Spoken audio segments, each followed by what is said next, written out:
On the evening of July 27, 2075, the apocalypse descended. Global power failed, and a tide of zombie hordes surged forth. After the catastrophe, water sources were contaminated, supplies were scarce, the land lay in ruins, and less than 1 in 10 humans survived. Tisk, quite large. Put that down. The abrupt voice made Wang Lin pause. Turning around, a pair of long, shapely legs first caught his eye. A tall, gorgeous woman stood with her arms crossed, her eyes behind rimless glasses filled with arrogance, as if looking at garbage. Her name was Song Junyu, the logistics director of Kaiwei Group in Ning City, and Wang Lin's immediate superior. Who allowed you to touch my things? At the office door, Song Junyu walked toward Wang Lin, who remained seated at his desk. Her tailored work clothes hugged her figure, highlighting her slender waist. The sound of her high heels tapping on the floor was like an invisible threat. It must be said, compared to the photo in hand, the real person had a much greater visual impact. If it were the Wang Lin of his past life, he would probably be panicking right now. Unfortunately, the past was the past, and the present was the present. The apocalypse was coming. Who would still bother working? Without the restraint of the superior-subordinate relationship, Song Junyu was just a slightly more attractive tool in Wang Lin's eyes. Facing the cross-examination from the mature superior Song Junyu, Wang Lin calmly placed the photo frame back where it was, as if nothing had happened. Director Song. The photo is nice. Song Junyu was speechless. Besides disgust, she also felt a hint of confusion. In her memory, the former Wang Lin was an honest, quiet, ordinary team member who worked hard to stay employed and get a permanent position. How could this guy become so fearless after being absent for a week without permission? Suddenly, a name appeared in Song Junyu's mind. Takeda Koichi. During Wang Lin's absence of over a week, that Japanese man had called several times to subtly inquire about Wang Lin's whereabouts. Because of this, Song Junyu had not directly fired Wang Lin according to company regulations. But she really couldn't understand how a greenhorn like Wang Lin, an ordinary undergraduate with such a mediocre resume, could have such a close relationship with the top executive of the Japanese Mitsui Zaibatsu's China region, who came from a prominent family background. Could it be that Wang Lin's disappearance was also related to that Japanese man? Thinking this, Song Junyu did not pursue the photo matter further and silently walked around to sit in the chair behind the desk. Wang Lin, where have you been all this time? No news at all. Chen Shu calmly met Song Junyu's gaze. I was scrolling through short videos and saw that Lake Baikal's water looked nice, so I went to Siberia for a trip. She never expected Chen Shu to not even bother to act, making up such an absurd excuse to fob her off. For a moment, the already chilly atmosphere in the office grew even icier. Do you know that this constitutes unauthorized absenteeism? Song Junyu felt that Wang Lin was insulting her intelligence, and her dissatisfaction with him increased. But she didn't lose her temper immediately. Enduring her irritation, she frowned and said coldly, according to group regulations, this kind of behavior merits dismissal. I know. I wasn't planning to stay anyway. Wang Lin asked indifferently. On the contrary, why did you bother calling me so many times to get me back? The internet was so developed now, to avoid being tracked via location by the Russians next door, Wang Lin had kept his phone off the entire trip, only restarting it after returning to Lishi Airport in Ning City. He never expected that when he turned it on, he would see a dozen missed calls from Song Junyu. And just as he got into the taxi before the door even closed, Song Junyu called again. Then he ended up here. You? Song Junyu had originally planned to say a but, to let Wang Lin off and give him a chance to stay while further probing his relationship with that Japanese man. Hearing Wang Lin's words, she was completely stunned. So it was my fault. Are you sure you want to resign voluntarily? Song Junyu adjusted her glasses. Just a reminder, you haven't been confirmed yet. Once you leave, the company won't give you any severance. Does this have anything to do with being confirmed or not? Song Junyu was momentarily speechless. Indeed, since he wasn't being fired, he wouldn't get severance regardless of his confirmation status. Wang Lin continued casually, whatever. If one place won't have me, another will. So you've already found another job, Mitsui Zaibatsu. Hearing Song Junyu suddenly mention the Japanese Mitsui Zaibatsu, Wang Lin was slightly surprised, then his eyes turned cold. But he quickly returned to normal. He roughly guessed why Song Junyu had made so many calls during this period, caring about the whereabouts of an insignificant junior employee. Including now, she was still probing whether he was connected to the Mitsui Zaibatsu. Wang Lin didn't take her bait and instead said, seemingly off topic, has that Japanese man named Takeda Koichi been asking about me during this time? Song Junyu's beautiful eyes shifted slightly, realizing that her guess was indeed correct. Wang Lin indeed had a close relationship with that Japanese man named Takeda Koichi. That's right, Mr. Takeda from Mitsui Zaibatsu has indeed called several times to ask about your news. Song Junyu did not conceal it. As she spoke, she was even considering what conditions to offer to keep Wang Lin. Based on her previous judgment, she believed that as long as she made good use of Wang Lin's friendly relationship with Takeda Koichi, there was a very high chance of facilitating the cooperation between Kaiwei Group and the Mitsui Zaibatsu. And once the cooperation was finalized, as the project leader, she would not only receive a generous commission, but also have a smooth path for this year's promotion evaluation. However, before Song Junyu could speak, she heard Wang Lin casually say, "I see," and then stood up from his, "All right, that's it for now. Make sure to notify finance to transfer my previous internship salary to my card. I still have things to do, so we'll be off." Seeing Wang Lin suddenly turn to leave without any hesitation, Song Junyu's expression flickered. This guy, is he just going to leave like that? She quickly got up from her comfortable custom office chair. "Wait, don't leave yet." Wang Lin looked at Song Junyu with confusion. "What can't bear to part with me?" Song Junyu was speechless. This feeling of losing control over the situation combined with Wang Lin's frivolous attitude made her inexplicably irritated. But for the sake of profit, she endured it. "Are you always this narcissistic? I have serious business to discuss with you." Song Junyu's voice was cold, laced with impatience. After organizing her thoughts, she explained the project cooperation to Wang Lin and offered a very substantial sum, hoping Wang Lin would use his relationship with Takeda Koichi to help facilitate the matter. Wang Lin was not unfamiliar with the project Song Junyu mentioned. In fact, it was just over half a month ago that Song Junyu had taken him along to make initial contact. But Song Junyu seemed to have gotten one thing wrong. He had no friendship with that damned Japanese devil Takeda Koichi. That little devil was so concerned about him during this time, probably for no good reason, to confirm whether he was dead, or whether he had turned into a mindless zombie. Thinking of how his tragic fate in his past life was all thanks to that bastard little devil, Wang Lin couldn't help but want to go kill him immediately. But considering the apocalypse was about to descend, and there were more urgent matters at hand, Wang Lin temporarily suppressed the murderous intent in his heart. "Sorry." Wang Lin refused. "I'm not interested and I don't have time." Song Junyu thought he was being greedy and finding the offer insufficient, so she slightly frowned. After a brief weighing of pros and cons, she parted her lips and raised the stakes. "If you think the money is not enough, as long as this project is successfully signed, I can add another 50,000 at most." For a fresh graduate, 150,000 Chinese yuan was undoubtedly a huge sum.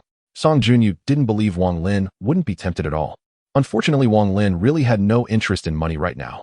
Once the apocalypse descended and social order collapsed, whether it was Chinese yuan or US dollars, they would be no better than waste paper. In comparison, clean water, food, and other survival supplies were the real hard currency. Speaking of which, beauties like Song Junyu also seemed to fall into this category. "Director Song, it's not impossible for me to help you, but I have a condition." Song Junyu, seeing him change his tune, was delighted, and the corners of her mouth lifted. "Go ahead. Actually, I've had feelings for you since my first day at the company." Song Junyu was stunned, clearly not expecting Wang Lin to suddenly confess at this moment. But what surprised her more was yet to come. Wang Lin suddenly walked around the desk and approached her.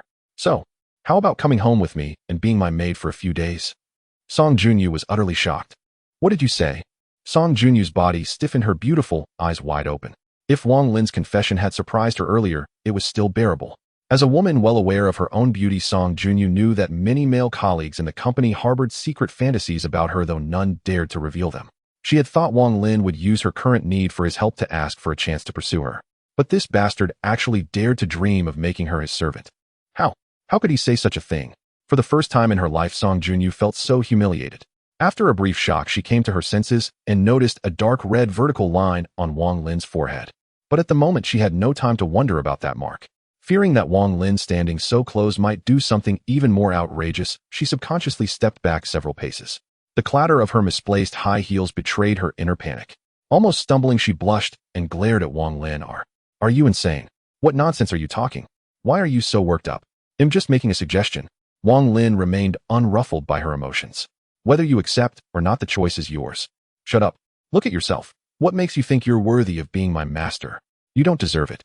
Song Junyu grew angrier, her words dripping with undisguised disdain for Wang Lin. She raised her hand and pointed at the office door behind Wang Lin. "Get out of here now before I call security." She couldn't bear to share the same space with this wretch who dared to disrespect her.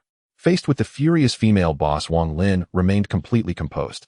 He didn't continue the argument. Just before walking out of the office, he turned back and said, "Director Song, my door will be open for you within a week. Call me if you change your mind."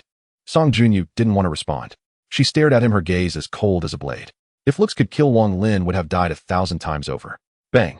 The door closed. With Wang Lin gone, only Song Junyu remained in the vast office. Song Junyu turned and walked back to her desk with her slender waist swaying. She sat down, took a deep breath, and tried to sweep away the gloom with work. However, the more she tried to let it go, the more it gnawed at her. Wang Lin's words stuck in her mind like a stubborn plaster, even sprouting strange images. For instance, she imagined herself kneeling before Wang Lin in a maid's outfit, serving him tea and water with utmost flattery. "Shameless loser, what do you take me for? A prostitute? A hostess in a club?" Song Junyu's brows furrowed her voluptuous body, trembling slightly whether from shame or anger. And he said I'd call him within a week if I changed my mind. What a joke.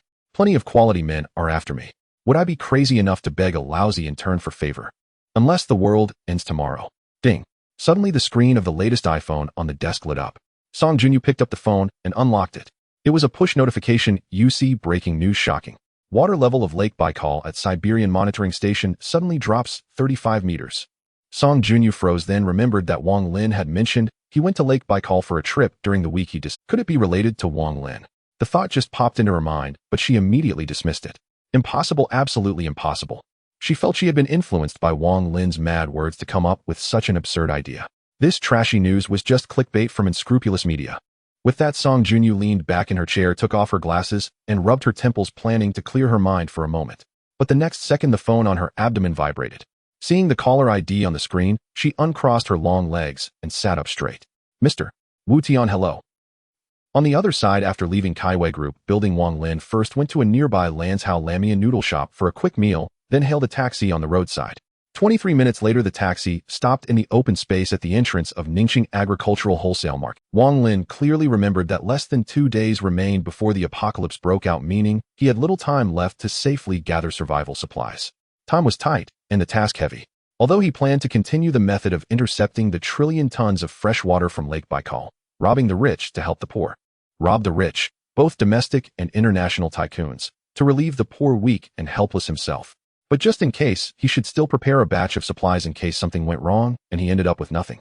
After entering the market, Wang Lin didn't head straight to the trading area. Instead, he went to the internal parking lot, found a semi-trailer driver who had just unloaded, rented his truck for 2,000 Huaxia currency, and hired several loaders for 700 each.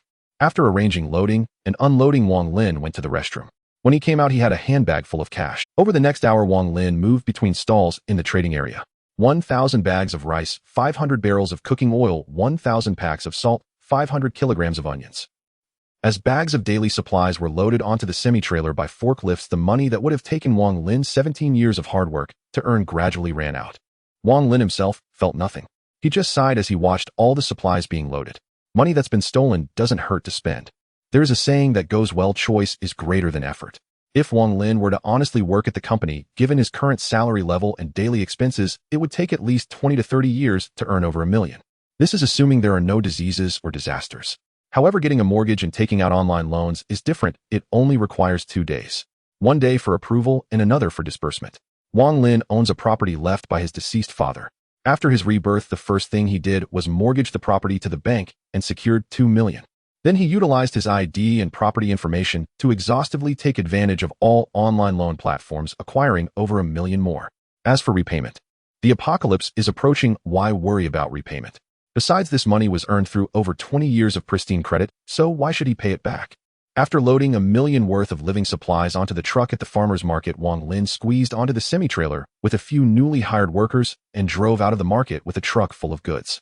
At 3:30 in the afternoon at the Xingfu Jiyuan community, the semi-trailer came to a steady stop by the roadside of Building 8. Under Wang Lin's direction, the workers on the truck jumped down one by one and began methodically moving the supplies to the storage room on the first floor. All the residential buildings in the community had their first floors unoccupied, converted into storage rooms for the residents above as a form of welfare. Generally speaking, it is clearly impossible to fit over $1 million worth of supplies from a semi-trailer into the mere 10 or so square meters of a storage room. However, this was not a problem for Wang Lin.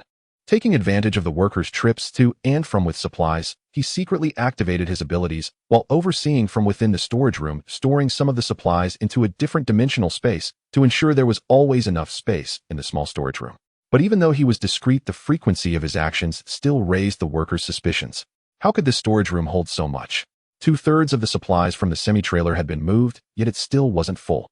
Faced with the workers' doubts, Wang Lin's solution was very simple and straightforward. He offered more money. He claimed that if all the supplies were unloaded by 6 in the evening, he would give each worker an additional 300 as a bonus. Motivated by the money, all the workers became as enthusiastic as if they had been injected with adrenaline, rolling up their sleeves and getting to work. Even the truck driver joined in. Without Wang Lin's interference, the storage room quickly became packed to the brim. Yet nearly a quarter of the supplies still remained piled up in the semi-trailer. Seeing this, Wang Lin simply instructed the workers to move the remaining supplies to his home upstairs. The workers, seeing Wang Lin's generosity and realizing that the supplies looked abundant but were merely a matter of a few trips for each person, agreed without complaint. By this time, it was already past 5, and more people returning from work and school were gradually filling the community. Those passing by couldn't help but discuss what was happening. Some residents who recognized Wang Lin even approached to ask why he was suddenly hoarding so many supplies at home. Wang Lin couldn't be bothered to explain that the apocalypse was imminent. Keep in mind that being a whistleblower is a thankless job. Once spoken, there is a high probability of being mocked as a madman, and some onlookers might even report him to the police, ultimately getting him arrested for antisocial behavior. If those people believe him, that would be even worse. There is no wall that cannot be breached, and as a series of natural disasters unfold, this self-proclaimed prophet is bound to attract attention from certain individuals, leading to a host of unnecessary troubles. As the saying goes, respect others' destinies and live your own life well. Therefore, Wang Lin casually came up with a reason, lying that he was preparing supplies for an impending typhoon. Ningcheng is located by the East China Sea, and every summer it is plagued by typhoons, with serious ones even causing floods. However, this reasoning still didn't stop everyone from thinking he was crazy. People assumed that even if a typhoon caused floods based on past years' experience, it would at most only disrupt normal life for a few days. Isn't Wang Lin's stockpiling of so many supplies a bit excessive? Some conspiracy theorists even believe that Wang Lin intended to engage in price gouging, planning to sell the supplies at inflated prices to the residents during the typhoon and make a hefty profit from the disaster. To this, Wang Lin could only sneer inwardly, no longer wasting his breath on these insignificant dying. As the last 2 bags of supplies were carried upstairs, Wang Lin took out a stack of unopened red bills to settle the payment for the workers and the truck driver. Although we are now in the era of mobile payments and society generally prefers WeChat or Alipay for transactions, there is actually a huge hidden risk behind electronic payments. What if the world suddenly experienced a power outage? To avoid this seemingly improbable, embarrassing situation, Wang Lin immediately withdrew all the balance from his accounts upon receiving the loan information from the bank and online loan platforms, placing it into a different dimensional space for easy access. After settling the accounts, Wang Lin let them leave. The onlookers who had gathered around began to disperse as they saw the semi-trailer drive away with the workers. Once everyone had left, Wang Lin walked into Building 8, following the dim corridor on the first floor to the door of the storage room, where he piled up supplies. With a thought, a pitch-black portal appeared beneath his feet, gradually moving toward the storage room in front of him. Everything within its reach was swallowed up. After collecting all the supplies from the storage room, Wang Lin checked the time on his phone, then closed the door and retraced his steps. With these supplies, even if the upcoming actions don't go smoothly, it should be enough to last a few years. If worst comes to worst, I can just seek refuge in the Jiangnan war zone like in my previous life. With my skills, where can I find a meal? As Wang Lin walked forward, he pondered various possibilities that might arise next. Suddenly, the sound of high heels clicking on the ground interrupted his thoughts. Wang Lin, who had just turned the corner, paused. However, it was too late. Almost simultaneously, a tall and curvaceous young woman suddenly appeared before him. "Oh!"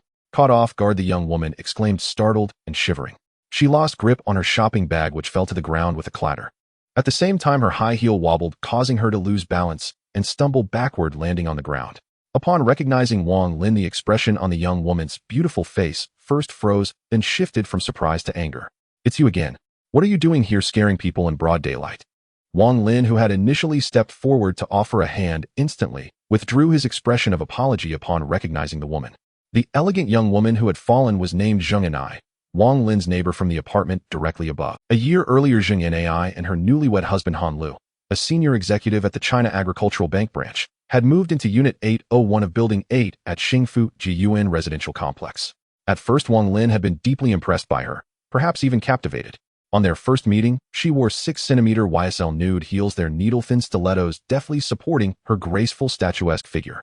Her white floral pencil dress clung to her like a second skin. The deep V neckline revealed a swath of luminous alabaster skin and the tantalizing shadow of a delicate cleavage catching the sunlight with a soft silken gleam.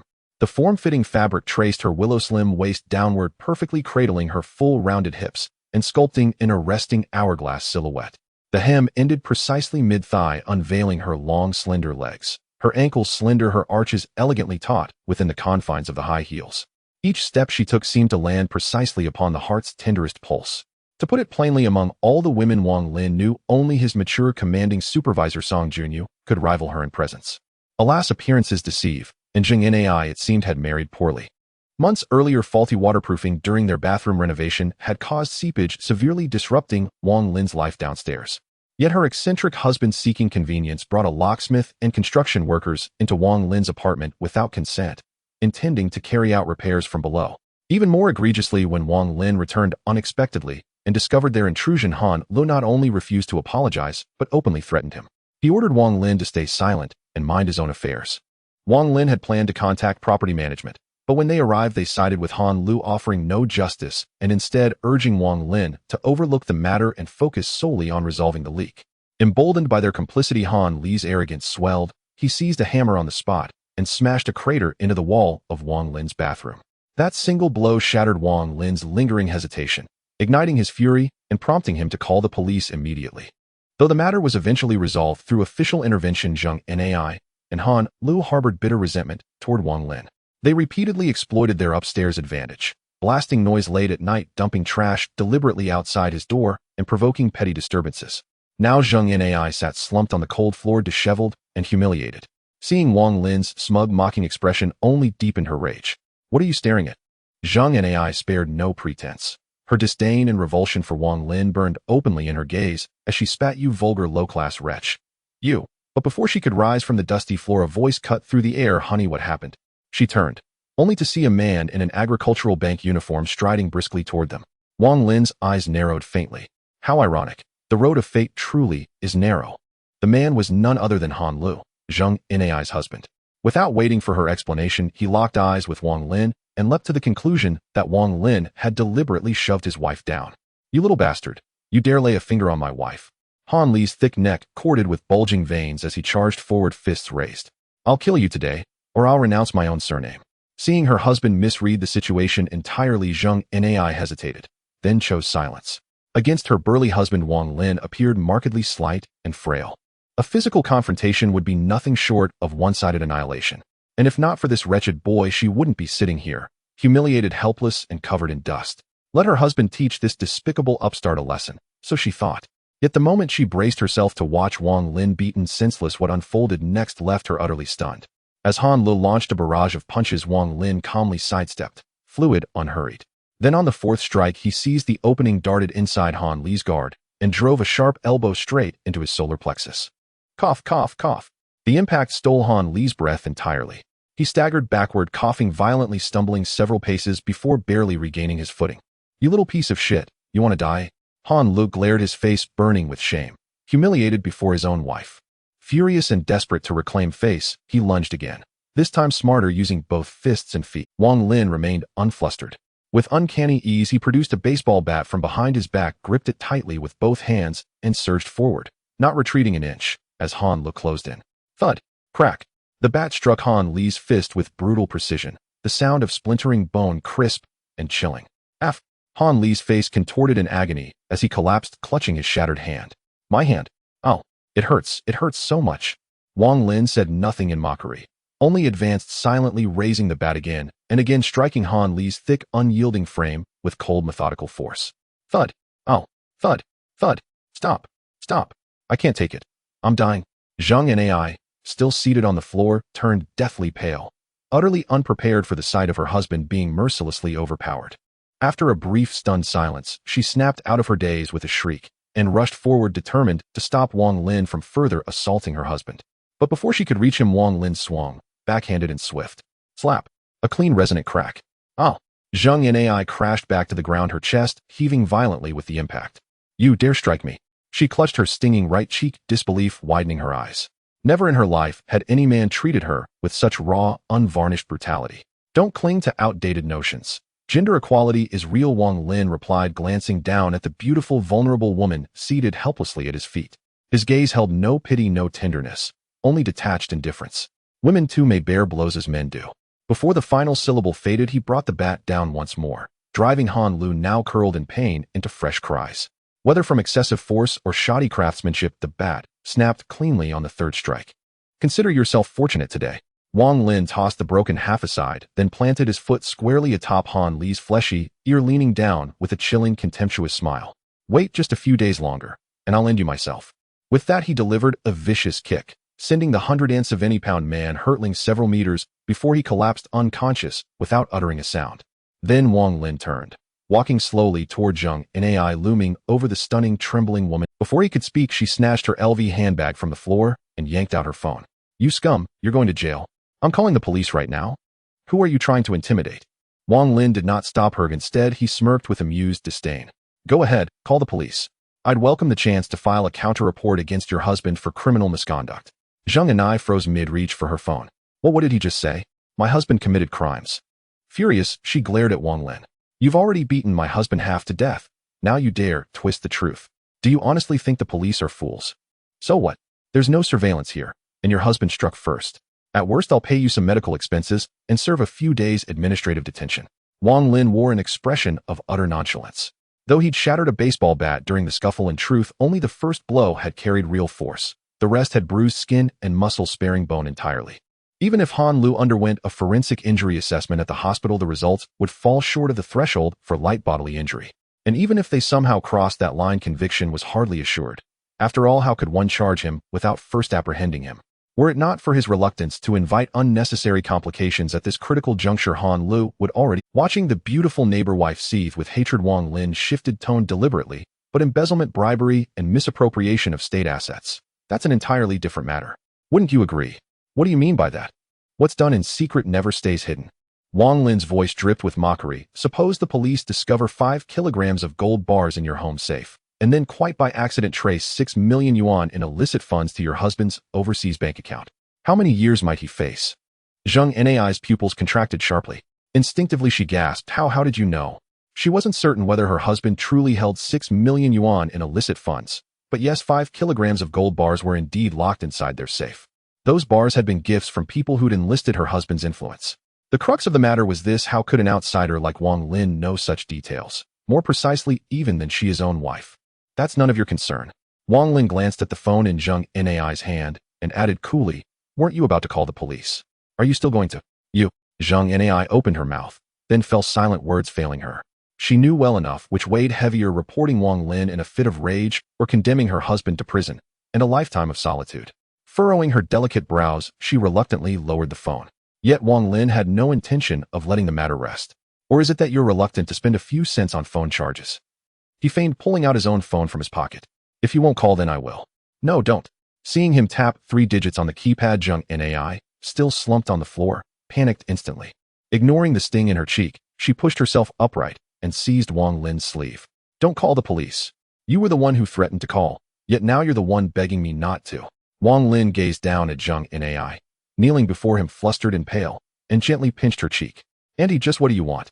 Don't touch me. Instinctively she recoiled. Yet recalling the damning evidence Wang Lin held over her husband, she suppressed her revulsion and allowed his hand to linger, body betraying will. And his hand was cool, strangely soothing. Overwhelmed by his bold, smoldering gaze, Zhang Ai averted her eyes, voice trembling. You may leave now. My husband and I won't hold you accountable. We'll pretend none of this ever happened. You won't hold me accountable. Wang Lin smiled faintly. But I still intend to hold you to account. Zhang Nai blinked in stunned silence. What exactly do you mean to hold me to account for? We're neighbors. Must you push things to such extremes? TSK. So now you remember we're neighbors. When your husband led a mob to break into my home and demolish my wall, did he remember we were neighbors? When he colluded with property management to harass me, did he remember we were neighbors? When he deliberately stomped and clattered overhead every single night, did he then remember we were neighbors? Under Wang Lin's relentless barrage, Zhang Nai fell utterly speechless. Truth be told, she deeply regretted her actions. Had she known this fresh graduate, a mere youth, would uncover such a devastating secret, she would have restrained her husband and avoided pushing matters to this irreversible point. After a brief silence, she realized remorse was futile. What mattered now was ensuring Wang Lin buried that secret forever. What must I do to make you stay silent? So you wish to settle this privately? Very well.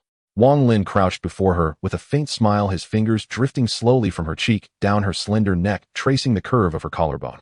Zhang Nai shuddered violently, jerking away and instinctively crossing her arms over her chest. What? You proposed a private settlement, yet moments ago the two of you incited my fury. All you need do now is extinguish it. His tone was laced with playful provocation. Still wincing from the stinging slap, Zhang Nai stared up at Wang Lin in disbelief. Never imagining this coarse, recently graduated young man who'd just brutalized her husband and struck her across the face would now brazenly proposition her in front of her unconscious husband. You're dreaming. She met his gaze with venomous defiance, teeth clenched. Just look at yourself. What are you Then let it be. Wang Lin rose smoothly, turning to leave. I'll be most eager to see whether you and your husband harmonize your duet of sorrow behind iron bars. Moments earlier, Zheng Nai had agonized over what she'd do if Wang Lin resorted to force, cry out for help and resist to the end, or submit temporarily for the sake of future comfort. Now she stood utterly dumbfounded. Wait! She scrambled to her feet and rushed forward, grabbing Wang Lin's arm to halt him. He turned back, meeting the ashen, wide-eyed gaze of his beautiful neighbor wife. Changed your mind so quickly? No, that demand is utterly unacceptable. Zheng Nai refused again. Name another condition, money for instance. We'll compensate you fully for any losses you've suffered. Money. In Wang Lin's extra-dimensional storage space, over 1,000,000 yuan lay untouched. And with the apocalypse arriving in just 2 days, what use was money really? Suddenly Wang Lin twisted his wrist and seized Zheng Nai's slender wrist behind her back. A soft cry escaped her lips as she was drawn flush against his chest. It seems you still haven't grasped who holds the reins of power here. I'll give you 500,000 yuan. You can use it to find other women. Afterward, you may do exactly as you please. Might you develop a shred of legal awareness? Wang Lin corrected her sternly. I'm offering you both a lifeline, spare you from prison, and yet you repay my goodwill by inciting me to commit further crime. Zheng Nai. What? Illegal. Helping me out of kindness. Repaying kindness with betrayal. Zheng Nai was stunned. She had never imagined anyone could stoop to such shameless depths. You. Zheng Nai forced herself to suppress the shame and anger welling inside. You could use this money for something else. Take a trip, go shopping. Save the nonsense. I'm not negotiating with you. Wang Lin cut through her fantasies. Anna, you don't want your husband to go to prison and lose everything, do you? Those words struck the chord of her deepest fear. In that moment, Zheng Nai was torn. She could not bear to give up the comfortable life she had, yet she could not bring herself to yield to Wang Lin's obscene demand. Even her husband Han Lu had never been treated like this. To be forced to abase herself before Wang Lin, that loathsome man. How could she possibly accept it? Her internal conflict made her struggle, weak and faltering. Please calm down. Give me some time to think. Her voice trembled with panic. First, take my husband to the hospital, and he'll answer you tomorrow, okay? Don't worry, he's only unconscious for now. It's not serious. Wang Lin saw through her hesitation and feigning conscience smiled. To avoid any unnecessary delays, I'll give you 1 minute to decide. No, she reflexively refused. 1 minute is far too little. You have 53 seconds. Denied the right to refuse, Zheng Nai felt equal measures of anger, humiliation, and helplessness. The dim stairwell corner fell utterly silent. She bit her lower lip and tried to choose, but could not. The minute passed all too quickly. Wang Lin's voice slid back into her ear. What is your decision? Zheng Nai did not answer. She had not found an answer. Enough dilly-dallying. I'm done. Wang Lin sneered, then added coldly, you two can fend for yourselves. With that, he released the woman in his arms and turned to leave. There were less than 2 days before the apocalypse. The urgent task was to follow the prearranged plan and gather supplies. As the old saying goes, where there is grain, help will come. Wang Lin believed his threat would ensure neither Zheng Nai nor Han Lu would be foolish enough to call the police. Zheng Nai, however, misread him and feared he was angrily walking away from negotiations. Wait, don't go. Zheng Nai panicked. I'll agree. Wang Lin paused, surprise flickered across. Before he could speak, she hurried on. But first, take my husband to the hospital then. Then we'll go find a hotel. Why bother? Wang Lin said with a leering smile. We can settle this right here. Here. Zheng Nai froze, then recoiled in horror. Are you insane? This is the stairwell. Oh, anyone could come by at any moment. She cast an instinctive glance at Han Lu, still lying unconscious nearby. And my husband is right here. Doesn't that make it all the more thrilling? He suggested. You. Zheng Nai snapped back in an uncharacteristic burst of resolve. No, absolutely not here. Although the ground floor storage rooms were usually empty and seldom visited, one could not rule out the unexpected. If someone walked in on them, the humiliation would be unbearable. How could she ever face the neighbors again? Seeing her firm refusal, Wang Lin adopted a mock serene tone. If you find this so difficult, then forget it. After all, I am a law-abiding citizen and would never do anything against a woman's will. Goodbye. Zheng Nai's eyes widened in disbelief. Law-abiding. Never do anything against a woman's will. He sounded like a man uttering platitudes to cover his true intent. Her defenses breaking, she called after him. Wait, don't go. She begged. I can agree, but not here. Let's go to that storage room over there, okay? That wouldn't be against a woman's will, would it? She longed to strike the man who smiled while taking advantage, but she was powerless.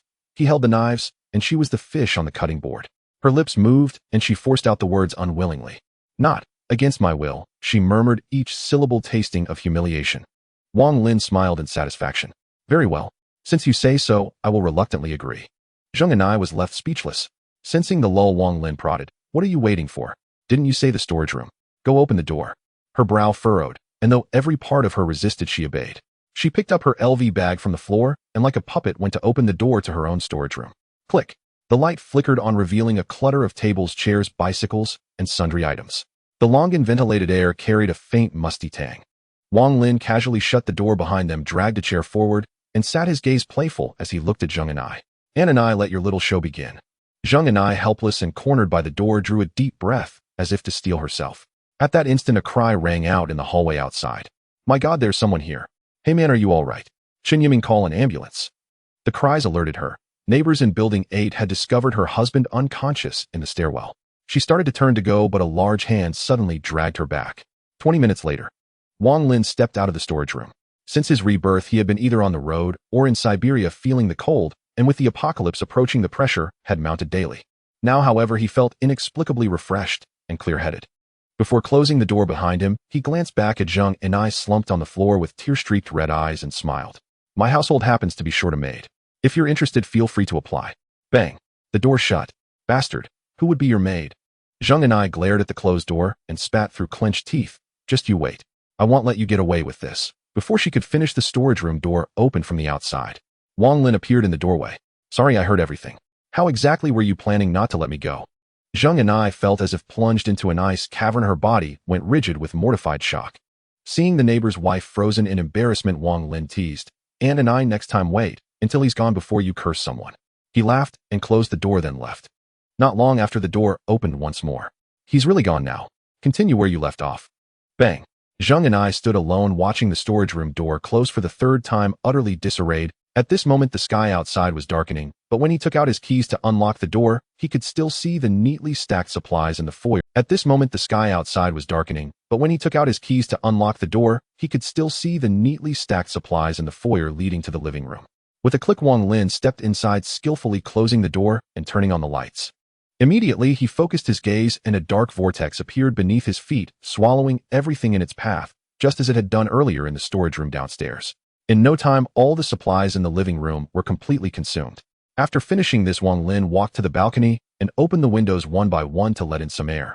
Looking out, the countless lights of the city sparkled like stars, and the neon glowed like a waterfall. Between the tall buildings, the clouds were occasionally illuminated by the glow of advertisements. On the winding overpass, traffic was heavy with car lights tracing golden red trails, flashing like a nocturnal symphony that illustrated the city's final splendor. What a broken night view, yet it is still so beautiful, Wang Lin couldn't help but exclaim. After the apocalypse in his past life, the industrial civilization that humanity had built over hundreds of years collapsed rapidly in blood and fire, turning into a wasteland. He could hardly remember the last time he had seen such a peaceful scene. But alas, what good is beauty? Fleeting beauty, once the splendor fades, it all becomes emptiness. After pausing by the window for a moment, Wang Lin withdrew his gaze and walked towards the bedroom. As he twisted the doorknob and opened a crack, a wave of unbearable stench rushed towards him.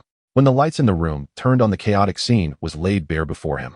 The disheveled bedding was stained with remnants of vomit, and a rope used for hanging was still swaying slowly from. On the floor near the foot of the bed, some white, oval-shaped pills were scattered along with an empty pill bottle. The pills were esopiclone, commonly known as sleeping pills, but the bottle was for insecticide. Wang Lin frowned, but was not unfamiliar with it all, because these were indeed his own creations, or rather the way he chose to end this damned life. Everything began with a man named Takeda Hiroichi, a Japanese villain.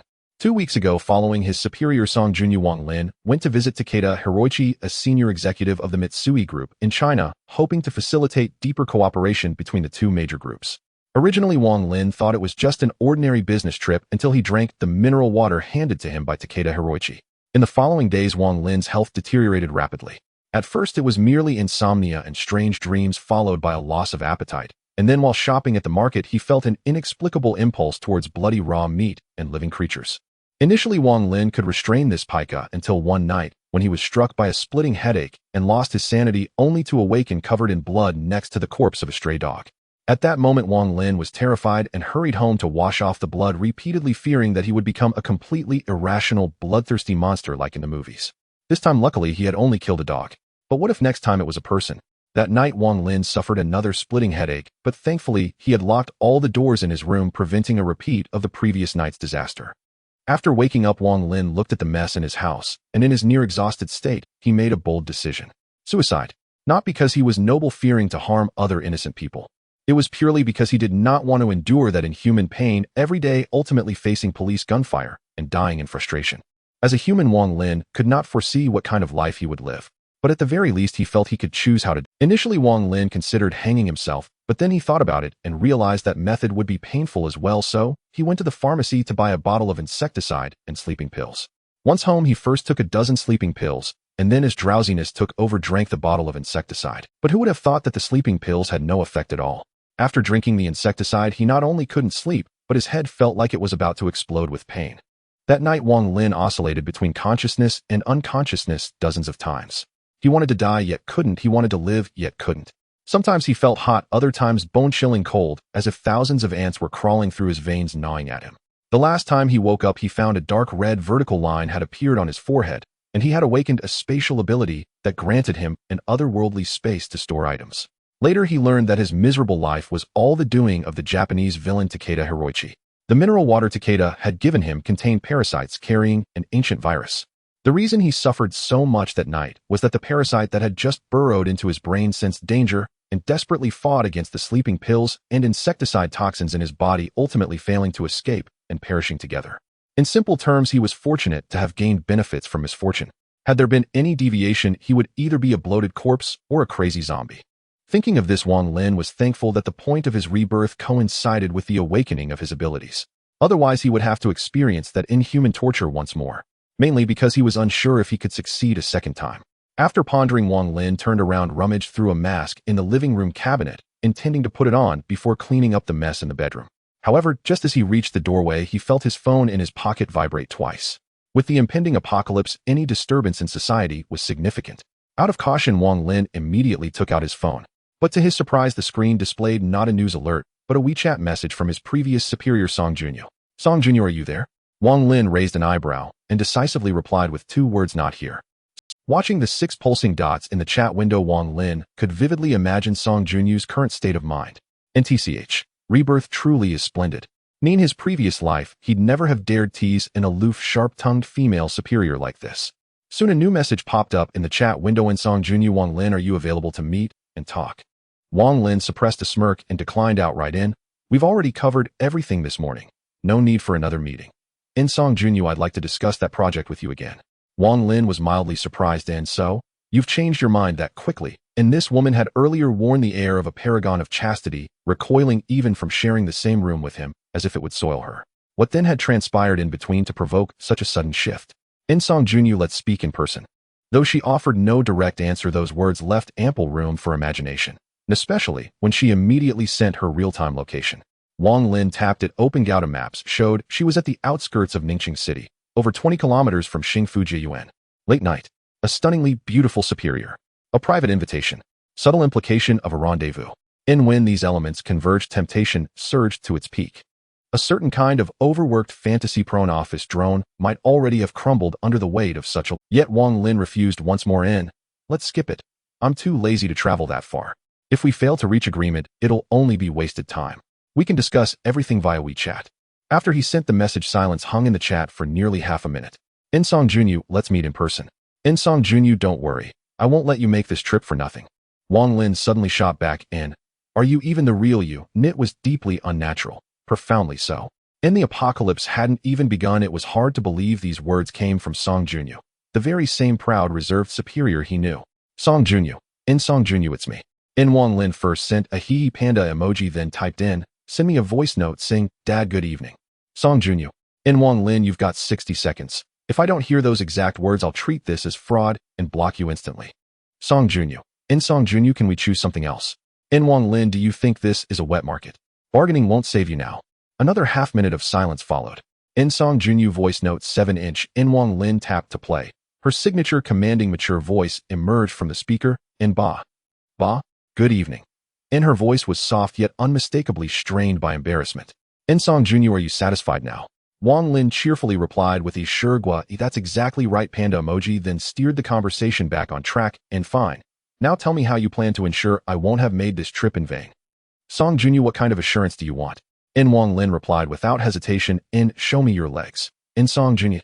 To prevent her from using stock photos, Wang Lin added you use an iPhone, right? Take a live photo of yourself flashing a peace sign. Focus on your legs. 1 minute starts now. A dozen seconds later, predictably, she complied. In Song Junyu image. JP Jin in the live photo, her legs were pale, slender, and flawlessly sculpted, a true blessing for leg enthusiasts. Moreover, the style of the delicate wristwatch visible at her raised hand confirmed beyond doubt that it was indeed Song Junyu herself. Wang Lin glanced up at his still untidy bedroom, thinking that even if he tidied up now, he'd only spend one night at home. Better perhaps to first reclaim his former commanding superior and have her tidy his place instead. Since you've shown such sincerity, I'll grant you this chance. And he sent a voice message in, wash up, and then pulling off his mask, he descended the building and left the residential complex. But before hailing a taxi at the intersection, he stopped by a nearby kitchenware store. Guided by the shop assistant, he finally purchased a BAYCO boning knife for $49.60. Forged from 7CR17 stainless steel, hand sharpened in 3 stages, its slender razor-edged blade was quite literally the ultimate instrument for decisive action. Should Song Junyu attempt any treacherous maneuver upon their meeting, Wang Lin wouldn't hesitate to test the blade on her. And of course, wicked women shouldn't go to waste either. After all, he'd traveled all this way. Might as well extract full value. 38 minutes later, the taxi pulled to a stop at the outskirts of Ningqing City, precisely where Wang Lin had directed. Young man, what brings you out here so late? As Wang Lin paid, the driver handed back change while glancing curious. Someone invited me over. Wang Lin accepted the loose change. Driver, care to come in and wait with me? The driver froze, instinctively scanning the pitch-black wilderness surrounding them, and suddenly felt a chill crawl up his spine. No, I've got to get home. My mother-in-law's in confinement and needs tending. I'll take off now. Before Wang Lin could utter a word, he slammed the accelerator and sped away. Under the lamplight, Wang Lin watched the taxi vanish into the distance with a quiet smile. No sense of humor. He really thinks ghosts exist, and still, this place was absurdly remote. Not a single lit window pierced the surrounding darkness. No wonder the driver had grown uneasy. In truth be told, Wang Lin himself had been taken aback when he saw where Song Junyu had chosen to meet. He pulled out his phone from his coat pocket, found her number, and dialed. I'm at the location you sent. Her voice sounded strange through the line. Walk straight down this road. I'll wait for you in my car. Wang Lin frowned. Can't you just drive over? I had a few drinks tonight. Song Junyu admitted. I'm feeling dizzy. Driving isn't advisable. Then how did you get here? Drunk driving. 6B. Suddenly, every anomaly in her behavior tonight made perfect sense. It was plausible. Sober, she'd never have reached out to him voluntarily. You'd better be drunk, or you'll regret it dearly later. He ended the call and strode forward along the suburban lane, bathed in the pale glow of the streetlights. After walking roughly 7 or 8 minutes, he spotted a vehicle parked on a vacant lot beside a side road leading to a reservoir. Had its interior lights not been on, it would have vanished entirely into the night. Out of caution, Wang Lin slipped the boning knife, purchased earlier at the supermarket, into his sleeve, then approached slowly. Flashlight app activated on his phone. He quickly recognized the BMW X5, bearing local plates, as Song Junyu's own. Peering through the windshield, he could just make out a woman seated in the rear passenger seat beside the driver. TCH, how obedient. He circled to the other side and slid into the car. All right. What's so urgent that you summoned me all this way? Wang Lin turned toward Song Junyu, who leaned against the door beside him, but she remained utterly still, silent, unresponsive. She's actually drunk. Wang Lin frowned, muttering under his breath. What act is this supposed to be? Is this some kind of cadre evaluation test? Alone together in the wilderness at night. What senior official could withstand that kind of test? Hey, wake up. Don't sleep. He switched on his phone's flashlight function, but as he reached to gently shake Song Junyu's shoulder, his gaze locked onto her legs. What the hell? She's setting up a con. A truly accomplished, mature woman must possess flawless beauty, an elegant aura, and a perfect figure, qualities in which Song Junyu excelled beyond comparison. Though the unconscious woman's face was obscured by disheveled hair, her unnaturally short, malformed legs bore no resemblance to the Song Junyu Wang Lin knew. Wang Lin's first thought was that Song Junyu had staged an elaborate entrapment, using this comatose woman to frame him and coerce his cooperation in her long-sought commercial venture. Even if one were to orchestrate such a scheme, surely one would select a far more striking woman, not someone so blatantly unconvincing. Who exactly did she think she was fooling? If his instincts were correct, the car undoubtedly concealed miniature surveillance devices, and that scheming wretch was likely watching him right now from some hidden vantage point. Alas, it mattered little. The apocalypse loomed. All her cunning plots and intricate machinations would soon prove utterly futile. So you love leaping, do you? Then wait until tomorrow, Wang Lin sneered coldly, eyes narrowing. After I finish what I must, I'll let you leap to your heart's content. With that, he reached for the door handle to exit the vehicle. But before his fingers brushed the handle, the woman beside him shot upright, rigid, abrupt, unnatural. Startled, Wang Lin froze mid-motion and raised his phone, its beam illuminating her face. "You're awake." "What the—" His voice cracked mid-sentence as she whirled toward him. Eyes milky white, pupils vanished, gaze chillingly hollow. In an instant, her vacant expression twisted into grotesque ferocity. Her jaw wrenched open with sickening force, nearly dislocating, as fangs like shattered bone erupted from her gums. With a guttural, bestial shriek, she lunged. "Get the hell away from me." Wang Lin recoiled violently, spine slamming against the door, then lashed out. A brutal kick driving straight into her chest. Thud! She crashed into the opposite door. But it wasn't over. Seizing control, Wang Lin exploded upward, first landing a crushing blow to her face, then transforming his left fist into a claw, gripping her hair and slamming her skull hard against the window. The glass shuddered with a sharp crack, webbed instantly with fissures. Before she, or rather it, could reach, Wang Lin smoothly drew a pre-hidden boning knife from his right sleeve and drove it, without hesitation. Schlick!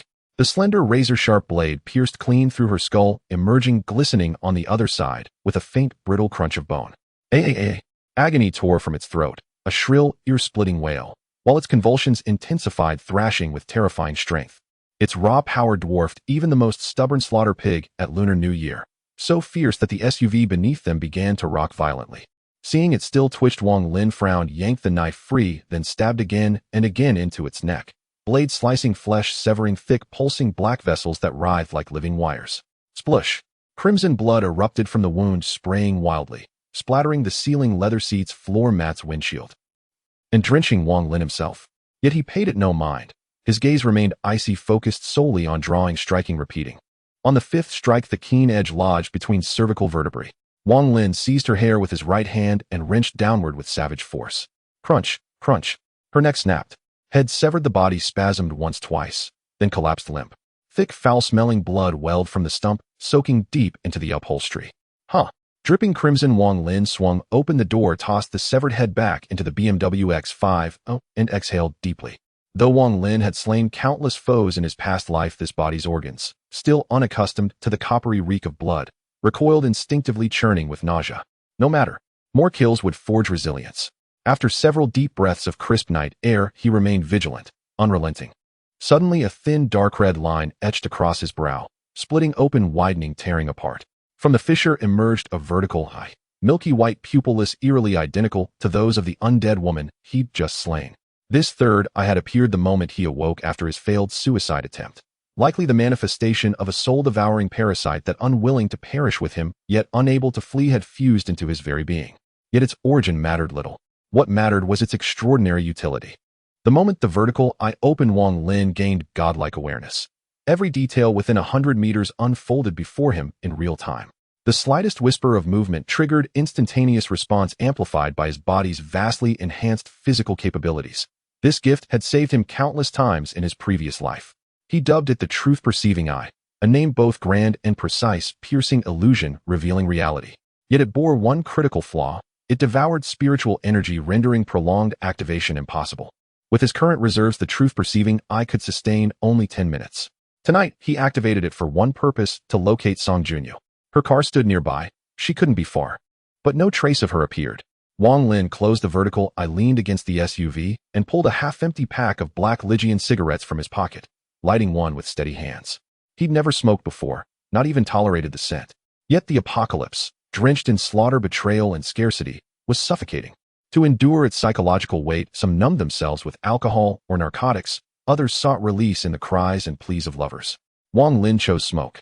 Black Lygian specifically, the first cigarette he'd ever drawn in his past life. Its fragrance was refined and ethereal, its aftertaste smooth, resonant, lingering, with unmistakable potency.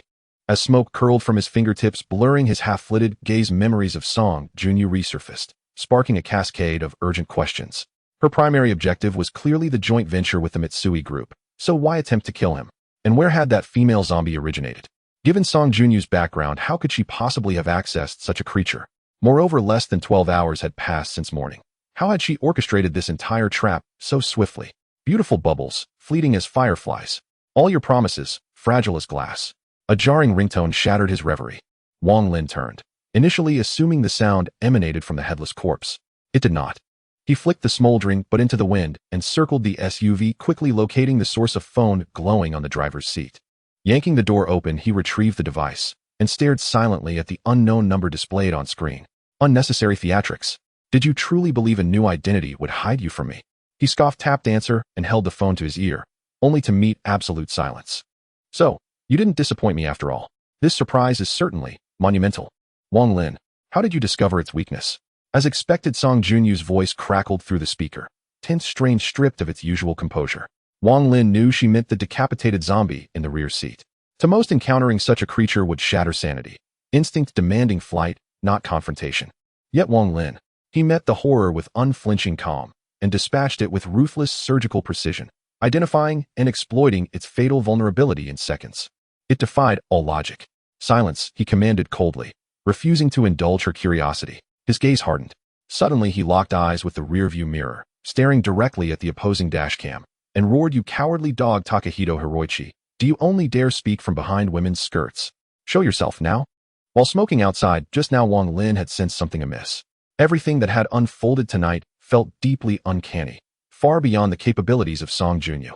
At present, the only party possessing both the requisite power and motive to target him was undoubtedly Wada Hiroichi, the Japanese scientist who had treated him as a mere experimental subject.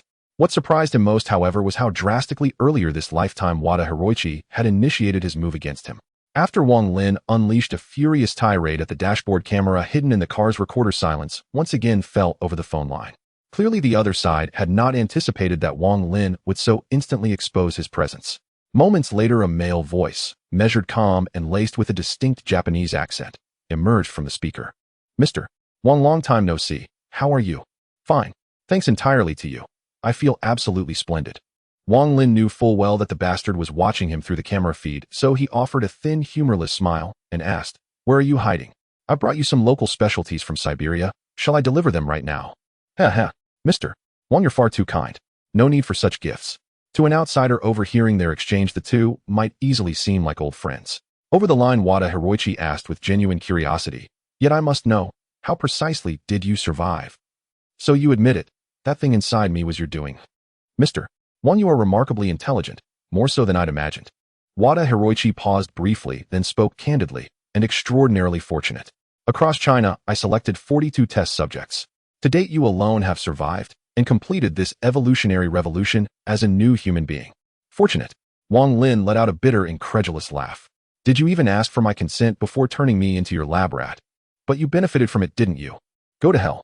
Wang Lin shot back coldly. "Then explain this. What is that female zombie slumped in the back seat?" "Merely a failed prototype," Wada Hiroichi remarked off-handedly. "You may also consider it a minor trial. Your successful passage entitles you to a formal invitation. Join us, Mr. Wang. Become one of our own." The us Wada Hiroichi referred to was no stranger to Wang Lin. Its full name was the Black Dragon Society, a clandestine organization rooted in Japan since the Meiji era, its influence deeply embedded across every sector of Japanese society. In his past life, the Black Dragon Society remained concealed until the apocalypse fully erupted, after which it emerged publicly, supplanting the Japanese government and seizing control over most designated safe zones. Continue. Wada Hiroichi was mildly surprised that Wang Lin made no inquiry about his organization, but silence suited him better. Some truths were never meant for Chinese ears. Join us, cooperate fully in advancing this great evolutionary revolution, and we shall grant you limitless wealth, status, renown, even women of your choosing. And when the revolution triumphs, you shall stand beside us atop the new world's pinnacle, co-authoring its very laws, shaping its foundational order. To be fair, the Japanese schemer possessed undeniable skill in weaving illusions. Even Wang Lin found himself momentarily swayed by the grand vision he painted. After all, isn't life itself a precarious balancing act, pursued ultimately for these very things? Modest success brings luxury cars, beautiful companions, and sprawling mansions. Supreme achievement demands sacrifice for ideals and immortality in history's annals. Yet, none of it mattered. The end of the world loomed imminent. Accepting his offer now was no different from enlisting in the Nationalist Army in 1949. Moreover, beneath Wada Hiroichi's polished rhetoric lay only one intent: to lure him back into the lab, once again a compliant guinea pig. In his previous life, within the first month after the apocalypse broke out, Wada Hiroichi himself had led a Black Dragon Society team to capture Wang Lin, and succeeded. Though Wang Lin later escaped, thanks to interference from rival factions, he knew all too well what awaited him in Black Dragon custody. Glory, wealth, nonsense. More like disembowelment and vivisection, down to the last Yet he suppressed his fury and feigned interest. Truly, any woman I desire. Indeed, you've long admired your glamorous superior director Song. She stands beside me at this very moment. Without hesitation, Wada Hiroichi betrayed Song Junyu, the very woman who had lured Wang Lin here tonight. Mr. Wang, accept our offer and she becomes your exclusive possession, yours to command, to torment, to break, as you wish. Wang Lin cut in. Truthfully, I'm far more intrigued by Japanese women at this moment. Wada Hiroichi assumed he meant a celebrity actress, or perhaps a film star known for adult cinema. Domestic surveys in Japan confirmed that Chinese men formed the core demographic supporting Japanese visual media, its most ardent consumers. Whether Wang Lin fancied a pop idol or a screen siren to Wada Hiroichi, it was merely a matter of one phone call. Before capital and authority, even the nation's brightest goddesses were little more than gilded playthings. Mr. Wang, whom among our esteemed Japanese ladies has captured your attention?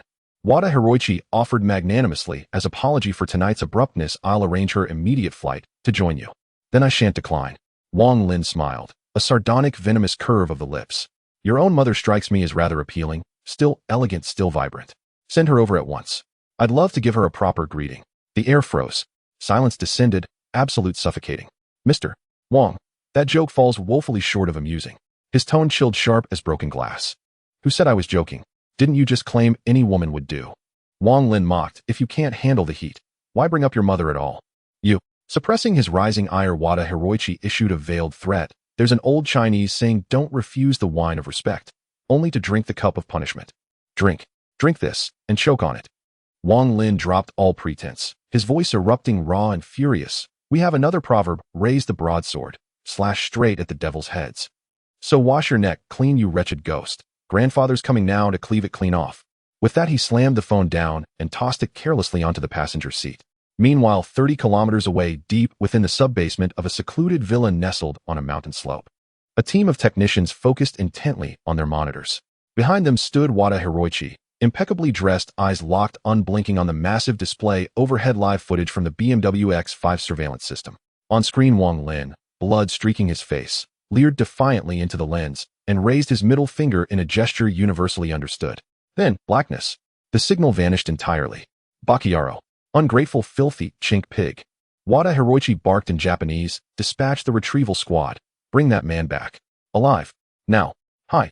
One technician immediately relayed the order to the retrieval squad, elite operatives trained for post-operation containment and cleanup.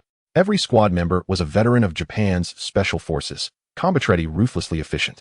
Watson, the vehicle has moved, reported the technician at his right. Ever since witnessing Wang Lin drink the contaminated mineral water laced with parasitic viruses, Wada Hiroichi had secretly installed a tracker in Song Junyu's BMW X5. Now the red dot on screen pulsed forward. Wang Lin was driving away. Foolish chink pig. Wada Hiroichi's gaze hardened, contempt etched into every line of his face. Tonight's plan, to lure Wang Lin to the remote reservoir, leave the keys in the ignition, was designed precisely for this, to let him drive off after passing the test, then track him via the vehicle's GPS. Now that contingency proved invaluable. Share his real-time coordinates with the retrieval squad, and emphasize subject H-42 must be retrieved alive. Hi. Having finalized the arrangements for capturing Wang Lin, Wu Tianhongyi turned and walked toward a sofa nearby. At that moment, Song Junyu sat rigidly on the rightmost single-seat sofa, flanked by two Japanese men standing guard on either side. Director Song, how long do you suppose your subordinate Wang Lin can endure under the pursuit of our elite Japanese operatives? Wu Tianhongyi settled onto the large sofa, fixing Song Junyu with a practiced, insincere smile. Song Junyu's heart churned with conflicting emotions. Though she strained to maintain composure, shock and terror flickered unmistakably across her brow. Only now did she realize Wang Lin had been selected by the Japanese as a subject for viral experiment. No wonder Wu Tianhongyi had repeatedly called inquiring after Wang Lin's whereabouts. She had naively assumed a close personal rapport between them, and even attempted to entice Wang Lin into facilitating her project collaboration with the Mitsui Group. What chilled her to the bone was this: had she unknowingly accepted and drunk the mineral water Wu Tianhongyi offered earlier, she might now be reduced, like the woman Wang Lin had brutally dismembered, to a mindless, ravenous zombie. MMR. Wu Tian, you promised me. Song Junyu glanced at him uneasily. So long as I lure Wang Lin here, you'll let me go. She bitterly regretted answering that demon's call that morning, and worse, driving herself straight into this trap. If time could rewind, she would abandon the project entirely, forfeit promotion and salary increases. Anything to avoid entanglement with these monstrous men who treated human life as worthless chaff. But there was no turning back. All she could do now was pray for safe passage out. When Song Junyu failed to answer his question, a flash of displeasure crossed Wu Tianhongyi's eyes. Of course, we Japanese hold contracts sacred. You may leave at any moment. Oh, really? Her anxiety instantly dissolved. Song Junyu sprang up from the sofa. Thank you so much. Yet, just as she prepared to flee this accursed place, Wu Tianhongyi cast a subtle glance toward his two subordinates, and Song Junyu was abruptly blocked from leaving. Director Song, why the haste? At Wu Tianhongyi's signal, another man appeared holding a cup of water. I've just recalled, by your Han Chinese customs you've been here quite some time, yet I haven't even offered you tea. How remiss of me. Please drink this first before departing. At the sight of the cup extended by the Japanese man, Song Junyu paled. No, I don't need it. She declined politely. I'm not thirsty yet. With Wang Lin and that female zombie as grim precedent, she dared not drink, even if it were truly ordinary water. So Director Song still holds my rudeness against me, eh? Wu Tianhongyi's tone turned icy. What are you two waiting for? Assist Director Song.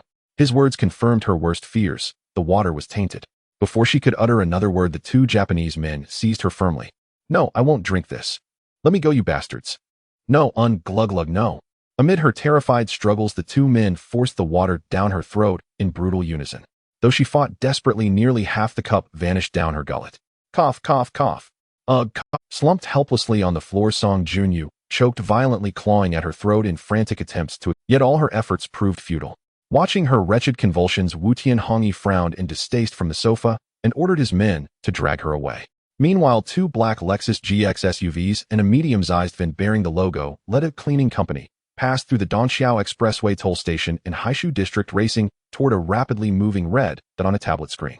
Over half an hour later, the three vehicles descended from the expressway and tracked their target to the foot of a mountain. Though the Japanese retrieval team members puzzled over why their quarry would choose such a remote location, brief radio coordination led them to ascend the winding mountain road. At last, they spotted the target vehicle parked askew on the mountaintop observation deck. With a sharp screech of brakes, all three vehicles disgorged their occupants in a cloud of dust. 11 armed figures, masks covering their faces, leapt out and advanced toward the tilted BMW X5 in a tight triangular formation, 3 abreast, front leading.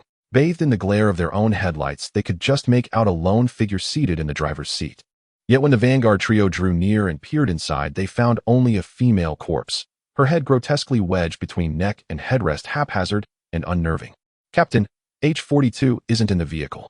The team member who opened the door recoiled. He hasn't gotten far. Split into trios and pursue. Over their earpieces, the retrieval team's commanders swiftly issued orders, only for a sudden mobile phone ringtone to pierce the silence inside the car. The jarring sound instantly set every nerve alight. Hesitantly, the same team member reached in and retrieved the pink-cased phone resting on the dashboard. Your Chinese Ajisen wants you to answer. As the caller ID flashed on screen, stunned silence fell over the entire. At the captain's nod, the man swiped to answer and activated speakerphone. The instant the line connected, Wang Lin's voice, laced with mocking amusement, boomed from the speaker. Listen up, you little devils. Look up. They obeyed reflexively, yet above them stretched only an ink-black void of night sky. TCH. So obedient. You insolent Chinaman. Do you truly find yourself amusing? A retrieval team member sneered, weapon leveled. Surrender now, or tonight you'll curse the very day you drew breath. Wu Tianhongyi had ordered them to capture Wang Lin alive, but said nothing about preserving limbs. Heh, your threat is as hollow as your lives. Wang Lin laughed, scornful and sharp. Watch closely. I performed this trick only once. On the observation deck, the team exchanged bewildered glances. Where did this man draw such absurd confidence? Then someone noticed it while the sky directly overhead remained utterly black. The distant horizon shimmered with stars, and a full moon hung high, as if a patch of night itself had been torn away. Instantly, dread coiled through them like creeping, but it was already too late. The great river pours down from heaven. As those words echoed from the speaker, hundreds of tons of fresh water erupted from a vast lightless rift, hovering silently above the observation deck. The torrent's sheer force flipped the multi-ton BMW X5 like a toy, and scoured half the observation platform's surface clean away. The Japanese operatives didn't even have time to scream before being swept off the cliffside by the frigid, raging deluge. Moments later, the flood receded, and the black void vanished. Silence returned. Then suddenly, a bloodied hand clawed over the shattered cliff edge, dragging its owner upward with agonizing effort. Having stood farther back, and blessed by sheer luck, he alone escaped the fatal plunge that claimed the others. Yet just as he gasped in trembling relief, he looked up and froze. There, crouching calmly at the precipice's edge, was a man smiling down at him.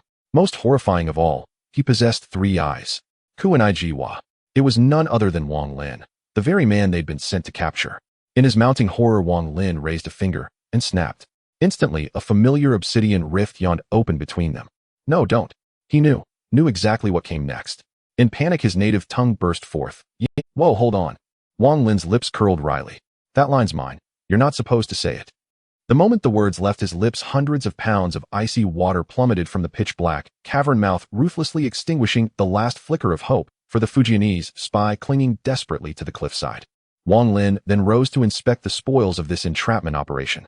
The two idling black Lexus GX vehicles held nothing but 2 tablets, whereas the medium-sized van emblazoned with the logo Ledu Cleaning Company proved far more intriguing. Pulling open the side cargo door revealed an arsenal: binding ropes, electric batons, handguns, combat knife, suppressors, every tool meticulously arranged. It looked unmistakably professional. Had he not possessed his unique ability, and had his truth-seeing eyes not detected the GPS tracker concealed within the BMW X5, he might well have fallen into this trap today. Wang Lin lifted the 2 Beretta 92F pistols from the case, expertly verified their functionality, fitted suppressors onto both muzzles, and holstered them alongside 6 fully loaded magazines. Having completed these preparations, he stepped out of the van, snapped his fingers, and both the van and one of the Lexus GX vehicles vanished into a pocket dimension. He then opened the door of the remaining vehicle and slid inside. With these minor adversaries eliminated, it was time to settle accounts with the true mastermind.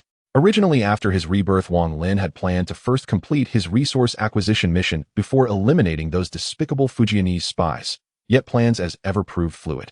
No matter. The night stretched long, and empty, idle hands were best put to use. Since Takahito Hiroshi had so eagerly sought death, Wang Lin saw no reason to delay granting him that wish. Oh, and Song Junyu, that contemptible wretch. They were both citizens of Huaxiao. Wang Lin had even extended a generous offer to take her on as a personal attendant, sharing pleasures and mutual ease. She declined. Fine. He hadn't forced her. Yet she'd turned traitor overnight, becoming a lapdog for the Fujianese, and now sought his life. At that thought, Wang Lin's gaze hardened. He engaged gear, twisted the steering wheel sharply, and roared down the mountain road. Though their previous meeting with Takahito Hiroshi had occurred at the China branch of Mitsui Group, and though the Fujianese spy would certainly not be there at this hour, Wang Lin knew precisely where he was. In his past life, after the Black Dragon Society captured him, they transported him to an upscale villa complex nestled in the hills near Hangzhou Bay, the very residence where Takahito maintained his true base in Ningxing. It was only then that Wang Lin learned the truth. Outwardly, Takahito served as a senior executive dispatched by the Fujianese Mitsui conglomerate, but in reality, he was a virologist. His primary objective in Huaxiao was chillingly clear: to exploit its population for research on an ancient virus already spiraling out of control in Fujian, a so-called evolutionary revolution. Wang Lin surmised Takahito must still be holed up in that villa. His laboratory lay buried beneath it, housing 2 years' worth of classified research data and the human test subjects he'd imprisoned there. Descending the winding mountain road, Wang Lin steered the Lexus toward the nearest expressway toll station. The instant the vehicle cleared the ETC gate and merged onto the ramp, its speed surged dramatically. 87, 104, 147, 1023 p.m. Second subterranean level, a secluded villa on Jing Mountain, Hangzhou Bay. Takahito Hiroshi paced back and forth with grim intensity, brow deeply furrowed. Just minutes earlier, he'd ordered his technicians to contact the collection squad to inquire about Wang Lin's capture status. On the computer screen, not only had the GPS marker for Wang Lin's BMW X5 disappeared,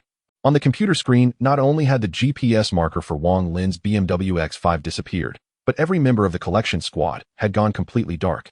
Any response yet? None, sir, replied the technician respectfully. Damn it. How could this happen? A chilling suspicion flashed through Takahito's mind. Had that Chinese pig eliminated all of them? Impossible. Absolutely impossible. The entire collection squad comprised elite veterans of the Fujianese Special Forces, fully equipped and battle-hardened.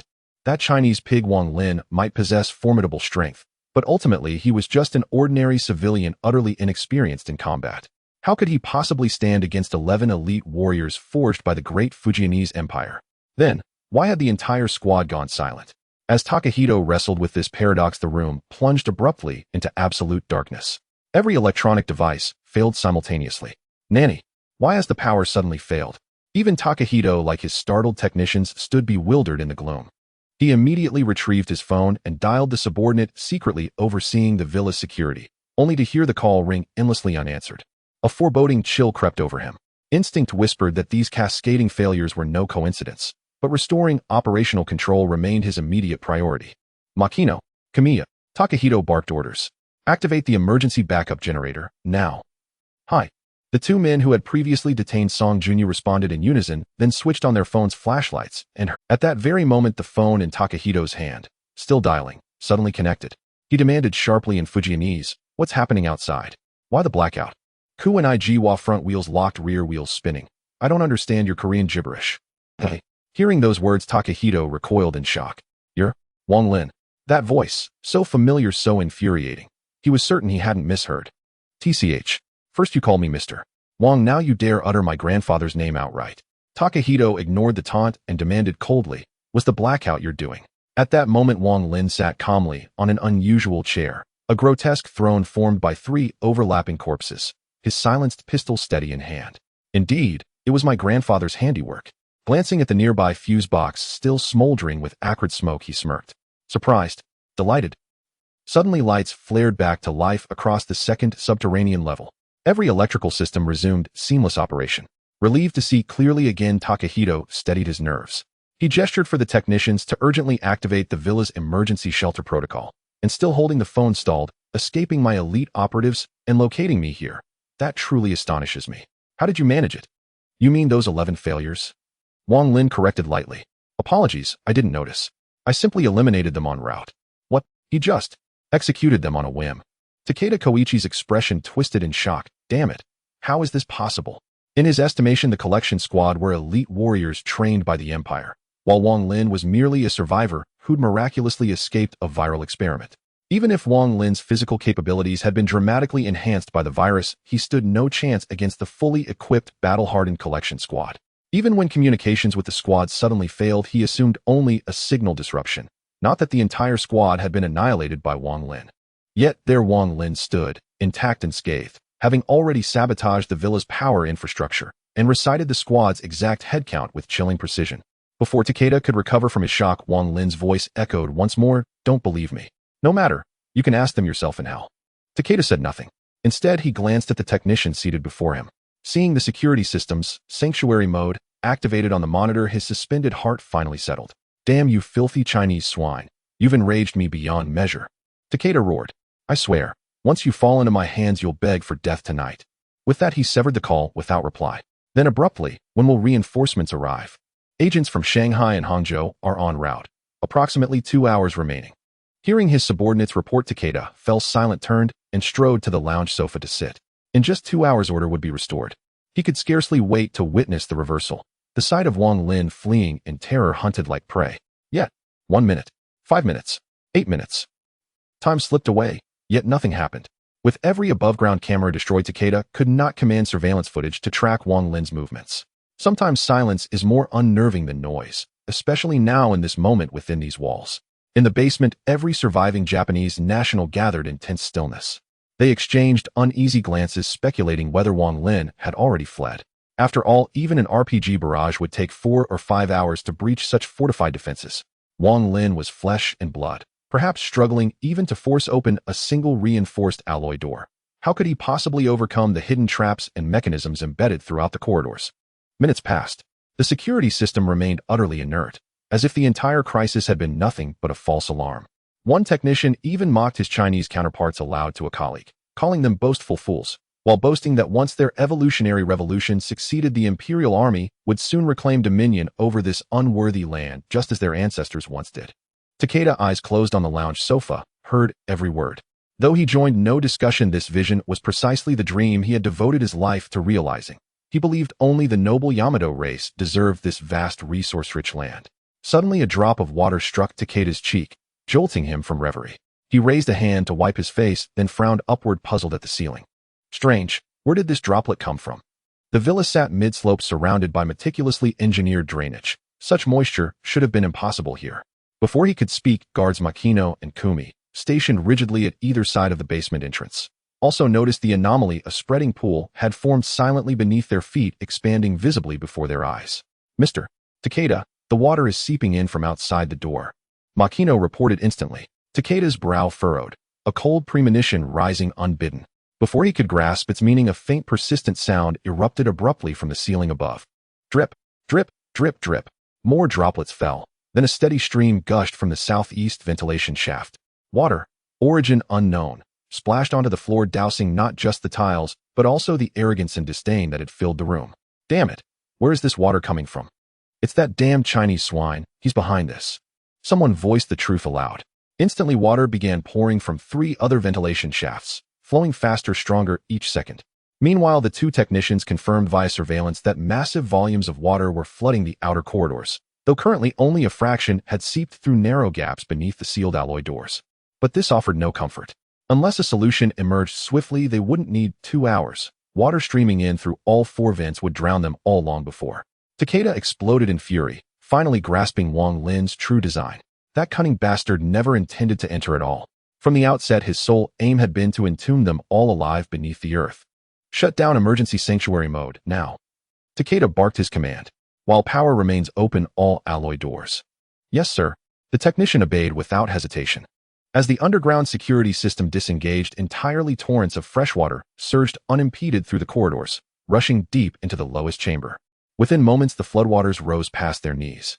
Stunned and bewildered, Takeda wondered, where had Wang Lin summoned so much water from? Astonishment gave way to regret over launching this reckless assault tonight. That fool Song Junyu. If she hadn't told him this morning that Wang Lin was not only alive, but safely back in Ningxing, he'd never have acted so hastily. The proper course would have been discreet surveillance first, gathering intelligence thoroughly, before any move toward, but it was too late for second thoughts. His only recourse now was to lead everyone, guns in hand, out while the water remained shallow. He held numbers and firepower. Wang Lin stood alone. Perhaps escape was still possible, or even victory through overwhelming fire superiority. A beautiful plan, shattered by brutal reality. Just as the 8 Japanese operatives struggled upstream against the current surging up the narrow exit staircase, the rushing water ceased, abruptly, ominously. Then in the darkness, 4 muffled gunshots cracked like stapler snaps. Whoosh, whoosh, whoosh, whoosh. Bullets sliced the air.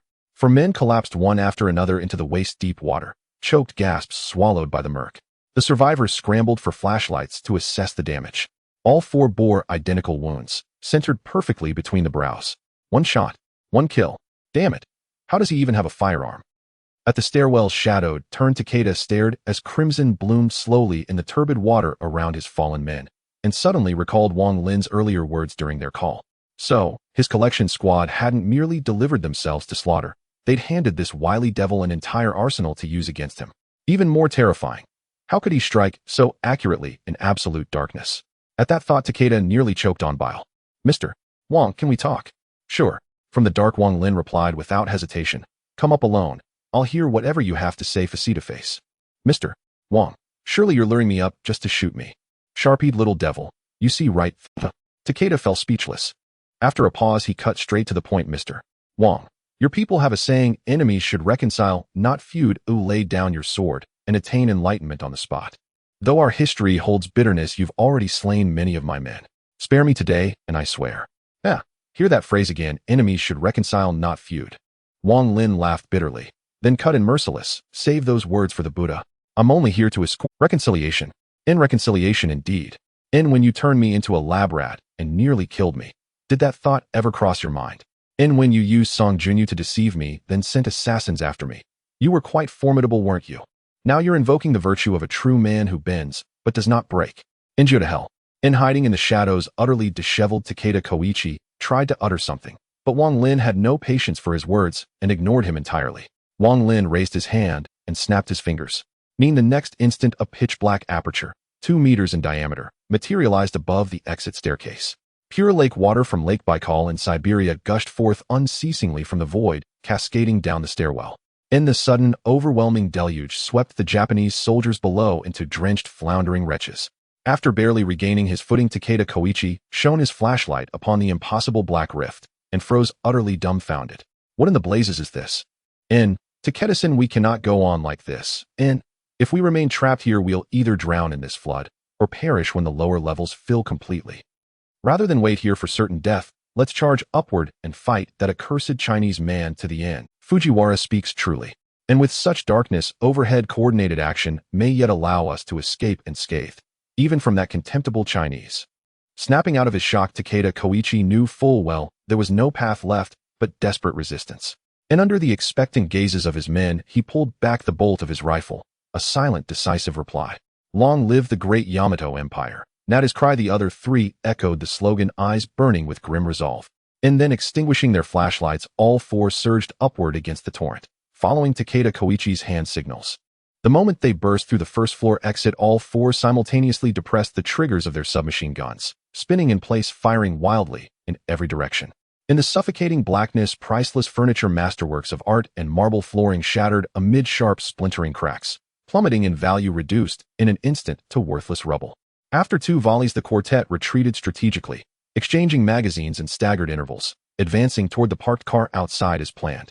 The maneuver proceeded with uncanny ease until they reached the vehicle, climbed inside, and attempted to flee. Only then did they discover 3 tires were blown. Only the front right remained intact. This, of course, was Wang Lin's doing. During his second flood assault on the corridor, he had anticipated precisely such a desperate headlong charge, and had already taken position atop the villa's third-floor roof. That car had been deliberately left as Takeda Koichi's illusory path to survival. And now atop the roof, Wang Lin once again raised his suppressed Beretta 92F. Whip. And boom. And the bullet pierced the wind, shattered the driver's side window, and tore diagonally through the chest of the Japanese man behind the wheel. The sudden shot shattered the remaining trio's composure. And without pausing to check whether their comrades still drew breath, they flung open the doors and took cover behind the passenger side fender, firing blindly upward at Wang Lin's rooftop perch. Their maneuvers were fierce, their bravado impeccable, yet inflicted 0 damage. And after expending 2 more magazines, Takeda Koichi abandoned the vehicle in order to retreat on foot. To pin down Wang Lin, he left one subordinate behind as a decoy. Yet before the plan could be enacted, calamity struck. All 3 suddenly felt a shadow descend upon them. In looking up, they beheld a colossal ink-black aperture blotting out the moonlight, casting a 10-meter radius of absolute gloom. Before they could react, glacial lake water from Lake Baikal erupted downward in a 10-meter-wide column, and the sheer impact slammed Takeda Koichi and his men to the ground, then hurled them skyward again in a churning wave, before crashing them violently back onto the concrete. Before the dust settled, Wang Lin, blood streaking his frame, charged forward at blinding speed. His Beretta 92F, fully loaded, gleamed like the scythe of death itself. As he passed the 2 dazed, battered subordinates, he didn't even glance their way, merely raised his pistol and fired twice. One round pierced the heart, the other finished the job with a precise cranial shot. And moments later, Wang Lin stood before the main target, Takeda Koichi. And bang, bang, bang, bang. And bullets punched through Takeda's wrists and ankles, searing agony, jolting him awake from unconsciousness. And soaked and gasping, Takeda Koichi snapped his eyes open and cried out in anguish. And then he saw Wang Lin standing beside him. Calm, detached, his gaze fixed upon him through the piercing truth eyes, and recoiled in fresh terror. Instinctively he tried to rise, but searing pain ripped through his limbs as though white-hot iron nails had been driven into each joint. Only then did he notice the 4 bleeding wounds, one in each limb. And warm blood oozed slowly from each aperture. Rage, terror, bitter resentment. A storm of emotions crashed over him with the force of the pain, only to recede, swiftly replaced by chilling calm as he accepted the inevitability of his death. Before I die, may I ask a few questions? You wish to die knowing? Wang Lin sneered coldly at Takeda Koichi, enduring agony yet speaking. Then refused. I won't grant you that wish. With that he snapped his fingers again. A pitch-black rift, bridging an alien dimension, appeared above his palm, and from it tumbled a Japanese katana. Its scabbard was deep black, adorned with ancient solemn motifs. And Takeda Koichi recognized it instantly. This is my Murasame. Yours? No, it belongs to me now. He'd seized the blade casually from a display shelf on the villa's 2nd floor during his earlier exploration, motivated only by convenience in combat. That was also why he hadn't simply shot Takeda Koichi outright. None must remain true to one's original vow. The great sword was meant to fall upon the heads of invaders, and so it would. Enough. It is time for you to depart. Wang Lin. Even if you kill me, my comrades will never. Too many words. Wang Lin stared coldly at the bedraggled Takeda Koichi and drew the katana from its sheath. Its blade was slender, razor-sharp, its hammer flowing like liquid silver. Takeda Koichi opened his mouth to speak, but Wang Lin granted him no chance. In silence beneath the pale moonlight, the silver blade flashed, a single lethal arc across the air. At the instant the tip touched the carotid artery, it lifted slightly, then slid effortlessly between the 4th and 5th cervical vertebrae, cleaving through the cricoid cartilage before exiting diagonally on the opposite side. Takeda Koichi's head rolled free, tilted precisely 18 degrees, its jaw clenched in a final spasm of muscular tension. Crimson blood jetted from the severed neck, mingling rapidly with the pooling water to form a widening scarlet pool. Humph! unexpectedly well-balanced this invader's blade. Wang Lin tested its edge once more upon Takeda's headless corpse, and began to understand why the man had enshrined it like a sacred relic on the villa's second floor. Perhaps this katana was famed even in Japan, and originally intending to discard it, Wang Lin decided instead to keep it, for slaying invaders with their own blade was after all profoundly fitting. Sheathing the sword, he stored it within the interdimensional space. And then he stepped forward, bent low, and lifted Takeda Koichi's head from the blood-soaked puddle. Still warm, no waste. According to Wang Lin's knowledge, Yoshida Koichi was a prominent young power figure within the Black Dragon Society. This time posing as a senior executive of the Mitsui conglomerate, he had traveled to China primarily to advance his so-called evolutionary revolution. Though the term sounds grand and lofty, it is in fact centered on parasitic organisms carrying ancient viruses. In his past life, after the apocalypse descended, various factions deepened their research into zombies, and eventually named this entity based on its defining traits. The soul-devouring worm. Originally, this creature should still be sealed away in Antarctica, awaiting the cataclysmic downpour of the apocalypse to scatter it across the globe. As an old saying goes, pride and prejudice are humanity's sole impediments to survival. The first to discover the soul-devouring worm were a Japanese scientific expedition stationed in Antarctica. Convinced they had been blessed by the goddess of fate, they arrogantly believed they could master this perilous force, and saw it as the empire's long-awaited chance to reclaim its former glory. Yet every gift bestowed by fate bears its price, marked invisibly in shadow. Whether one accepts the crushing cost that follows is irrelevant. When the Japanese secretly repatriated 2 infected expedition members alongside cryogenically preserved original viral samples, they unwittingly opened Pandora's box, the beginning of every Japanese citizen's nightmare. Judging by the timeline, the zombie crisis in Japan is now nearing total collapse. The absence of related news reports stems solely from the Japanese government's desperate cover-up. Wang Lin surmised this was precisely why Yoshida Koichi moved so urgently against him, a man who, by all logic, should have succumbed to the soul-devouring worm's parasitism, not only survived unscathed, but also manifested extraordinary abilities. Once the truth was unraveled, Yoshida Koichi would become Japan's savior, and his standing within the Black Dragon Society would soar accordingly. Indeed, he might even emerge as the undisputed successor to the Grand Patriarch. Not only Yoshida Koichi, anyone placed in his position would covet the secrets hidden within Wang Lin's body.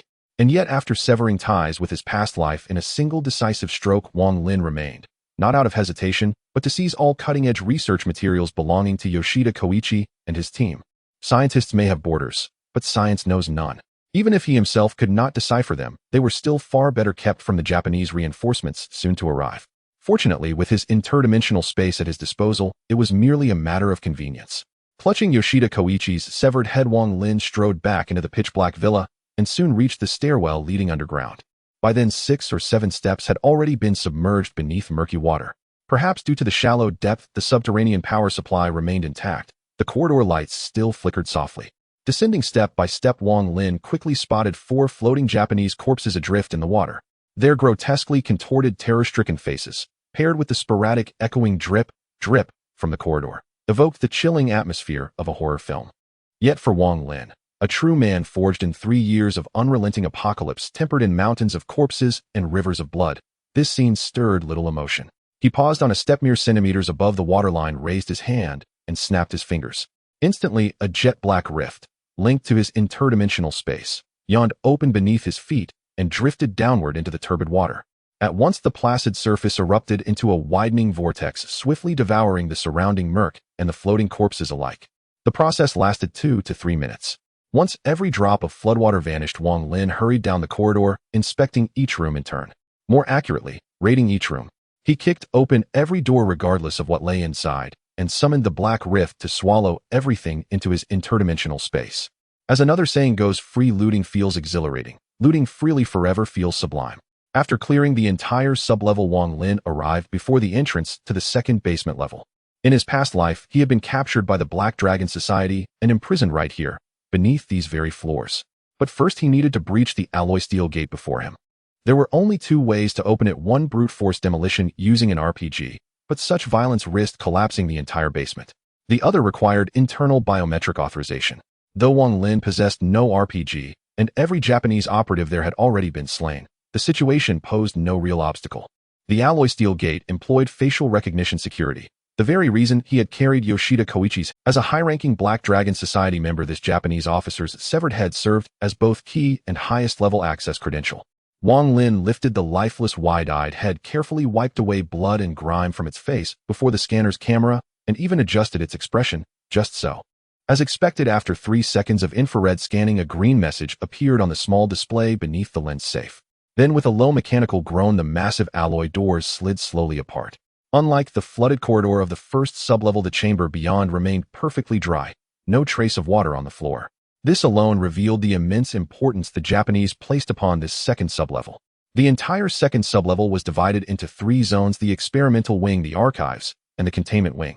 Though he had last visited this place 1 month into his past life, and 4 apocalyptic years had since passed, Wang Lin knew it intimately. He proceeded directly to the archives, used the severed head to unlock the door, and swept every document, and even the shelves themselves, into his interdimensional space. Next, he bypassed the experimental wing entirely and headed instead toward the containment wing, partly because it held nothing but lab equipment useless to a non-scientist like himself, and partly because the experimental wing's contents were too grotesque to bear. In his past life, Wang Lin had witnessed firsthand how Yoshida Koichi, the monstrous bastard, conducted experiments on both zombies and living humans. Even now, the memory sent shivers down his spine. There was no need to subject himself to such needless revulsion. The so-called containment wing was in essence a prison, housing both experimental subjects, zombies, and living humans who had not yet lost their sanity to the infection. Its entrance mirrored the upper-level gate, identical alloy steel construction. After unlocking it via facial scan, the interior lay fully exposed before Wang Lin. The entire containment wing was split into 2 sections. The left wing consisted of a single unified cell completely isolated behind reinforced steel bars, and 1 meter beyond them a one-way observation glass. The right wing was more sophisticated, 6 individual isolation cells. Wang Lin approached each, peering through the circular porthole set into every door. He hadn't expected to find anyone, yet there in one solitary cell sat a familiar face, his former senior supervisor Song Junyo.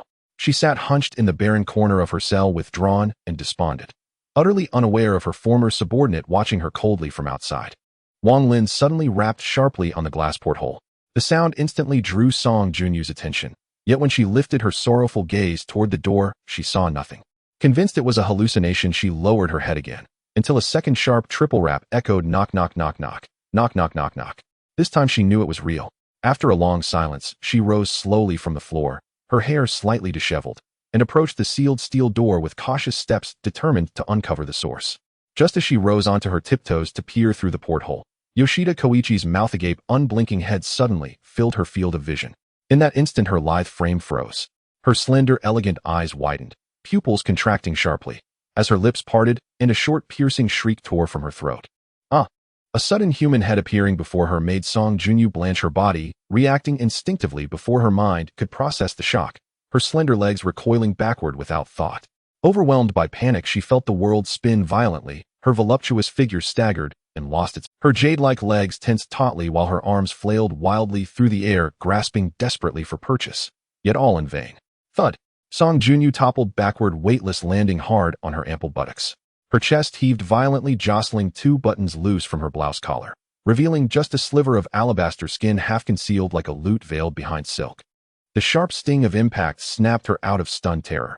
Yet when her gaze darted once more to the circular peephole in the door, Watanabe Koichi's head had vanished. Before she could even begin to fathom what had just occurred, a soft click echoed, and the steel door swung inward, creaking open a narrow gap. As the slit widened, a familiar silhouette emerged in the doorway.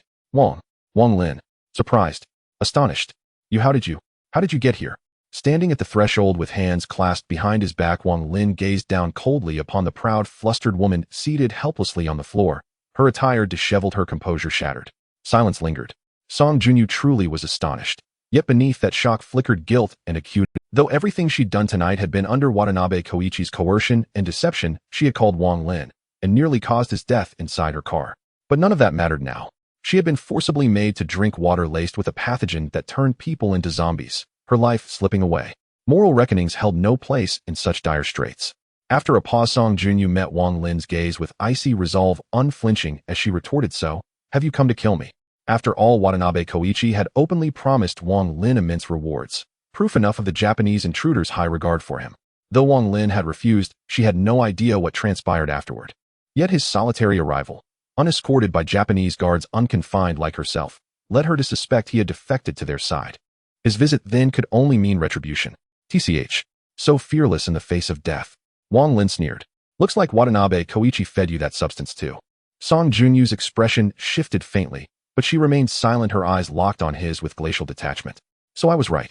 Wang Lin had assumed she'd collaborated willingly, seduced by greed, until now. Yet judging by her current predicament, perhaps she too was merely a victim. Coerced, exploited, drained of utility, then forced to ingest water seeded with soul-devouring larval parasites before being abandoned here as a test subject. Yes, that was precisely the Japanese way. Had he been in their position, he wouldn't waste time pretending to respect a woman's consent at such a critical juncture. Straightforward. Comply, or be erased. Hearing her plight, laid bare Song Junyu, already seething, grew even more irate. What gives you the right to stand there and mock me? Yes, I sent you that message under Watanabe Koichi's threat, but aren't you now a traitorous lackey kneeling before those Japanese devils? Lackey. Wang Lin knew instantly she'd misread his presence. With a wry smile, he tossed the severed head from behind his back. Do you take me for you? Watanabe Koichi's head rolled to a stop beside Song Junyu's foot, splattering fresh blood across the floor. Though this was the second time she'd seen it, her heart still lurched. You killed Watanabe Koichi. Instinctively, she recoiled, shifting her body aside, then stared back up at Wang Lin in disbelief. How is that possible? How did you do it? That's none of your concern. Wang Lin dismissed her questions with quiet indifference. All it takes is a pair of hands. Song Junyu fell speechless. To her knowledge, Watanabe Koichi commanded numerous subordinates and carried firearms. Even having witnessed Wang Lin tear apart a female zombie barehanded inside her car, she couldn't fathom how a single man, within so short a time, could locate this place and slay Watanabe Koichi, especially while evading Watanabe's own extermination squad hunting him down. This wasn't fiction or film. It defied all plausibility. An uneasy silence settled. Wang Lin stepped into the cell and snapped his fingers. A palm-sized obsidian rift opened 3 inches above his palm, from which tumbled a Beretta 92F pistol fitted with a silencer. Song Junyu. Wang Lin declared, halting before her, towering over the beautiful, disheveled woman seated on the floor, and leveled the gun at her forehead. One twitch of his index finger would end her life in an instant. Choice 1: accept my earlier proposal at the company, and swear fealty to me as my personal maid. He paused, then added, or die, then kill me. Without hesitation, she chose the latter. To her, both options were indistinguishable. Even if she survived now, she would inevitably transform into a zombie, no different from death itself. She closed her eyes, awaiting death, or perhaps true liberation. Yet seconds passed. No gun. Puzzled, Song Junyu opened her eyes, only to see Wang Lin holstering his weapon and turning toward the exit. Why didn't you fire? Bullets cost money. Without glancing back, he replied, since you've drunk the water too, I've reconsidered. Letting you rot here in despair, slowly succumbing to zombification, seems far more fitting than a swift end. You. Stunned, Song Junyu realized his cruel calculus. You monster. You asked for death yourself, he retorted coolly. Don't blame me. He showed no anger. I'd even considered repaying your betrayal with mercy and saving your life. Her breath caught. A chilling realization struck her. Wang Lin himself had consumed the parasite-laced water, and yet stood before her utterly unharmed. Wait, she called out just as he neared the threshold. Do you truly have a way to save me? At the doorway, Wang Lin turned, meeting the desperate gaze of his once proud superior. I did until now. Opportunity knocks once. You forfeited yours. With that, he strode out and reached for the door. No, don't go. Her expression crumpled. Don't leave. I'll agree. Song Junyu did not wish to die yet. Since being forcibly waterboarded and locked up here, memories of her past had constantly surfaced in her mind. Born into a wealthy family, she possessed stunning beauty, an almost perfect figure, and was recognized as an excellent student academically.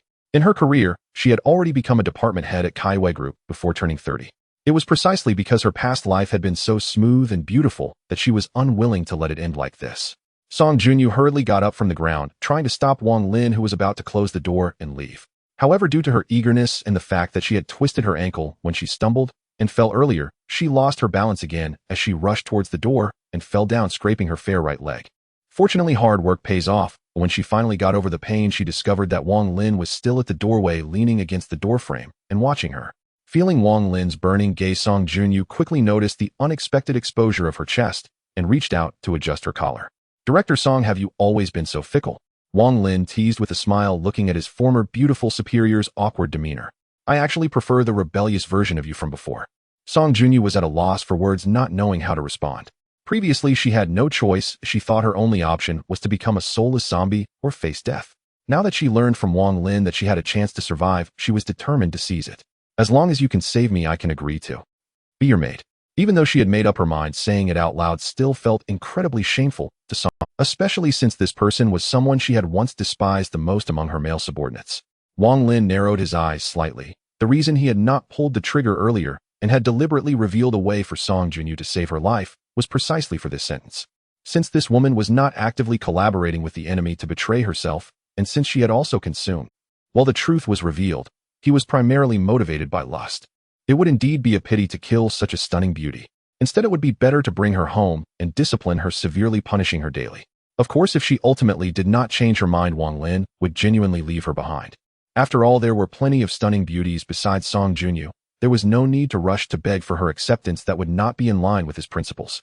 Speaking of which, the previous Song Junyu always carried herself with an aloof and proud demeanor. This was the first time Wang Lin had seen her display such a vulnerable side. No exaggeration to hear the company's former heartthrob, the proud female superior, express a willingness to be his maid was such a stark contrast that even Wang Lin, who had experienced a rebirth after several years in the apocalypse, felt his heart racing. Wang Lin quietly observed Song Junyu, not immediately responding, as if he were contemplating something. After a moment of silence, he suddenly asked, "You're not planning to trick me into giving you the treatment method, and then back out, are you?" Song Junyu was taken aback and quickly denied, no. Observing her subtle expressions while speaking, Wang Lin felt that she was not lying. However, whether it was true or false was actually unimportant. Once suspicion arose, the guilt was already established. Wang Lin narrowed his eyes and smiled, saying, "In that case, why don't you give me a token of your sincerity? Let me see just how genuine you are." "What token?" Song Junyu looked at Wang Lin, her face filled with confusion. At the same time, she pondered what besides her current body could interest this guy. Wait. She suddenly recalled how Wang Lin had been staring at her chest earlier. Could it be that his notion of sincerity involved? Suddenly, some indescribable images flashed in Song Junyu's mind, and her beautiful face visibly flushed with embarrassment. Just as her thoughts spiraled out of control, Wang Lin's voice pulled her back. "Follow me." Song Junyu hesitated for a moment before following him out of the single-person cell. Then Wang Lin walked over to the wall and pressed a switch. In the next second, the previously dark one-way glass suddenly became transparent and bright. Behind the glass, a large cell surrounded by special steel bars, the previously quiet dozen or so zombies began to stir at the light's stimulus, especially after catching sight of the two living people outside the glass. They roared and surged towards the bars. Bang! Bang! The zombies continuously slammed against the metal bars. The sharp sound of their nails scraping against the metal was piercing to the ears. Their grotesque faces seemed to wish to swallow Wang Lin and Song Junyu whole. When Song Junyu was previously brought in by the Japanese, she had no idea that such a large number of zombies were confined behind this giant one-way glass. Now, even though there were several meters separating them and bars blocking the way, she still felt a wave of panic. It wasn't over yet. As Wang Lin pressed another button on the wall, the giant one-way glass slowly began to rise. Without the glass soundproofing, the eerie sensation of facing the zombies became even clearer. Song Junyu struggled to suppress the urge to flee, forcing herself to stand still. After completing all this, Wang Lin calmly walked over to Song Junyu, extending the silenced pistol he held towards her. Confused, Song Junyu asked, "What do you mean?" Seeing that she did not immediately take the gun, Wang Lin frowned slightly, his tone carrying some impatience. "Just take it and shoot. Why so much nonsense?" Song Junyu took the gun in silence. Seeing this, Wang Lin commanded, "Now raise the gun in your hand and shoot at those things on the other side." Song Junyu was somewhat puzzled about why Wang Lin wanted her to do this until she caught a glimpse of him taking out his phone and pointing the camera at her.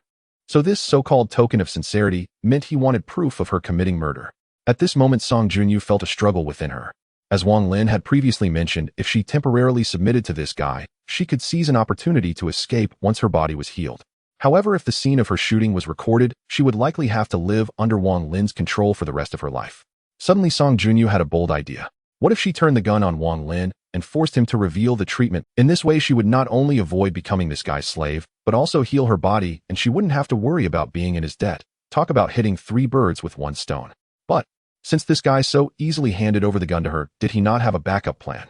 Song Junyu did not act rashly. After all, even the despicable and cunning Takeda Hiroichi had fallen into Wang Lin's hands, and she did not believe she was any smarter than him.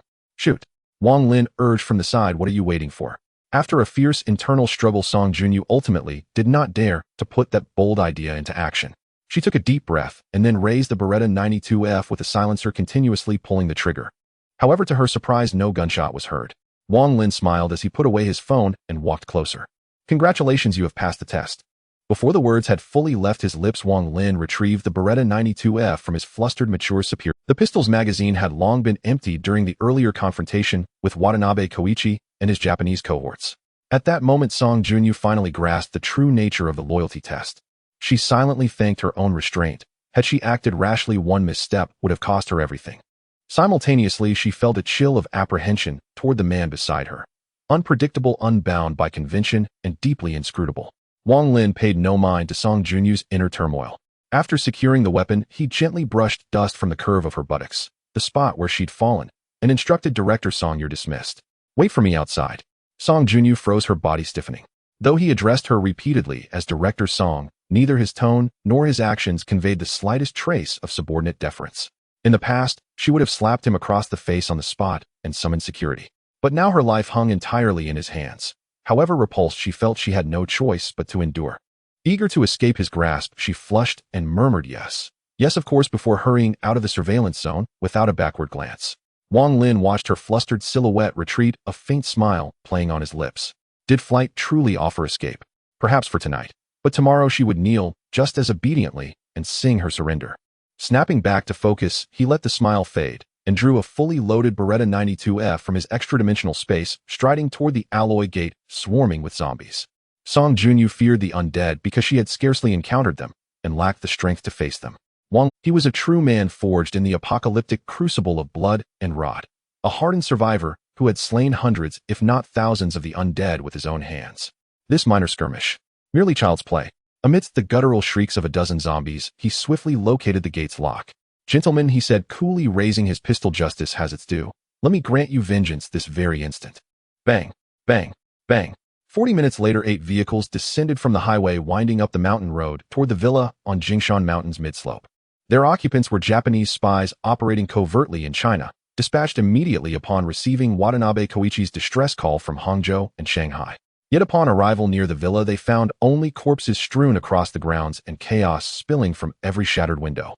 20-odd armed Japanese agents exchanged uneasy glances, desperate to understand what horrors had unfolded within those 2 hours, and why the devastation was so absolute. 2 figures emerged as their de facto leaders. After confirming the headless corpse in the courtyard was indeed Watanabe Koichi, they divided their forces. One team scoured the surveillance systems for traces of the enemy, the other descended into the underground lab to retrieve all research data. Neither mission proceeded smoothly. Every camera, inside and out, had been destroyed, and even the hard drive storing the footage had vanished without a trace.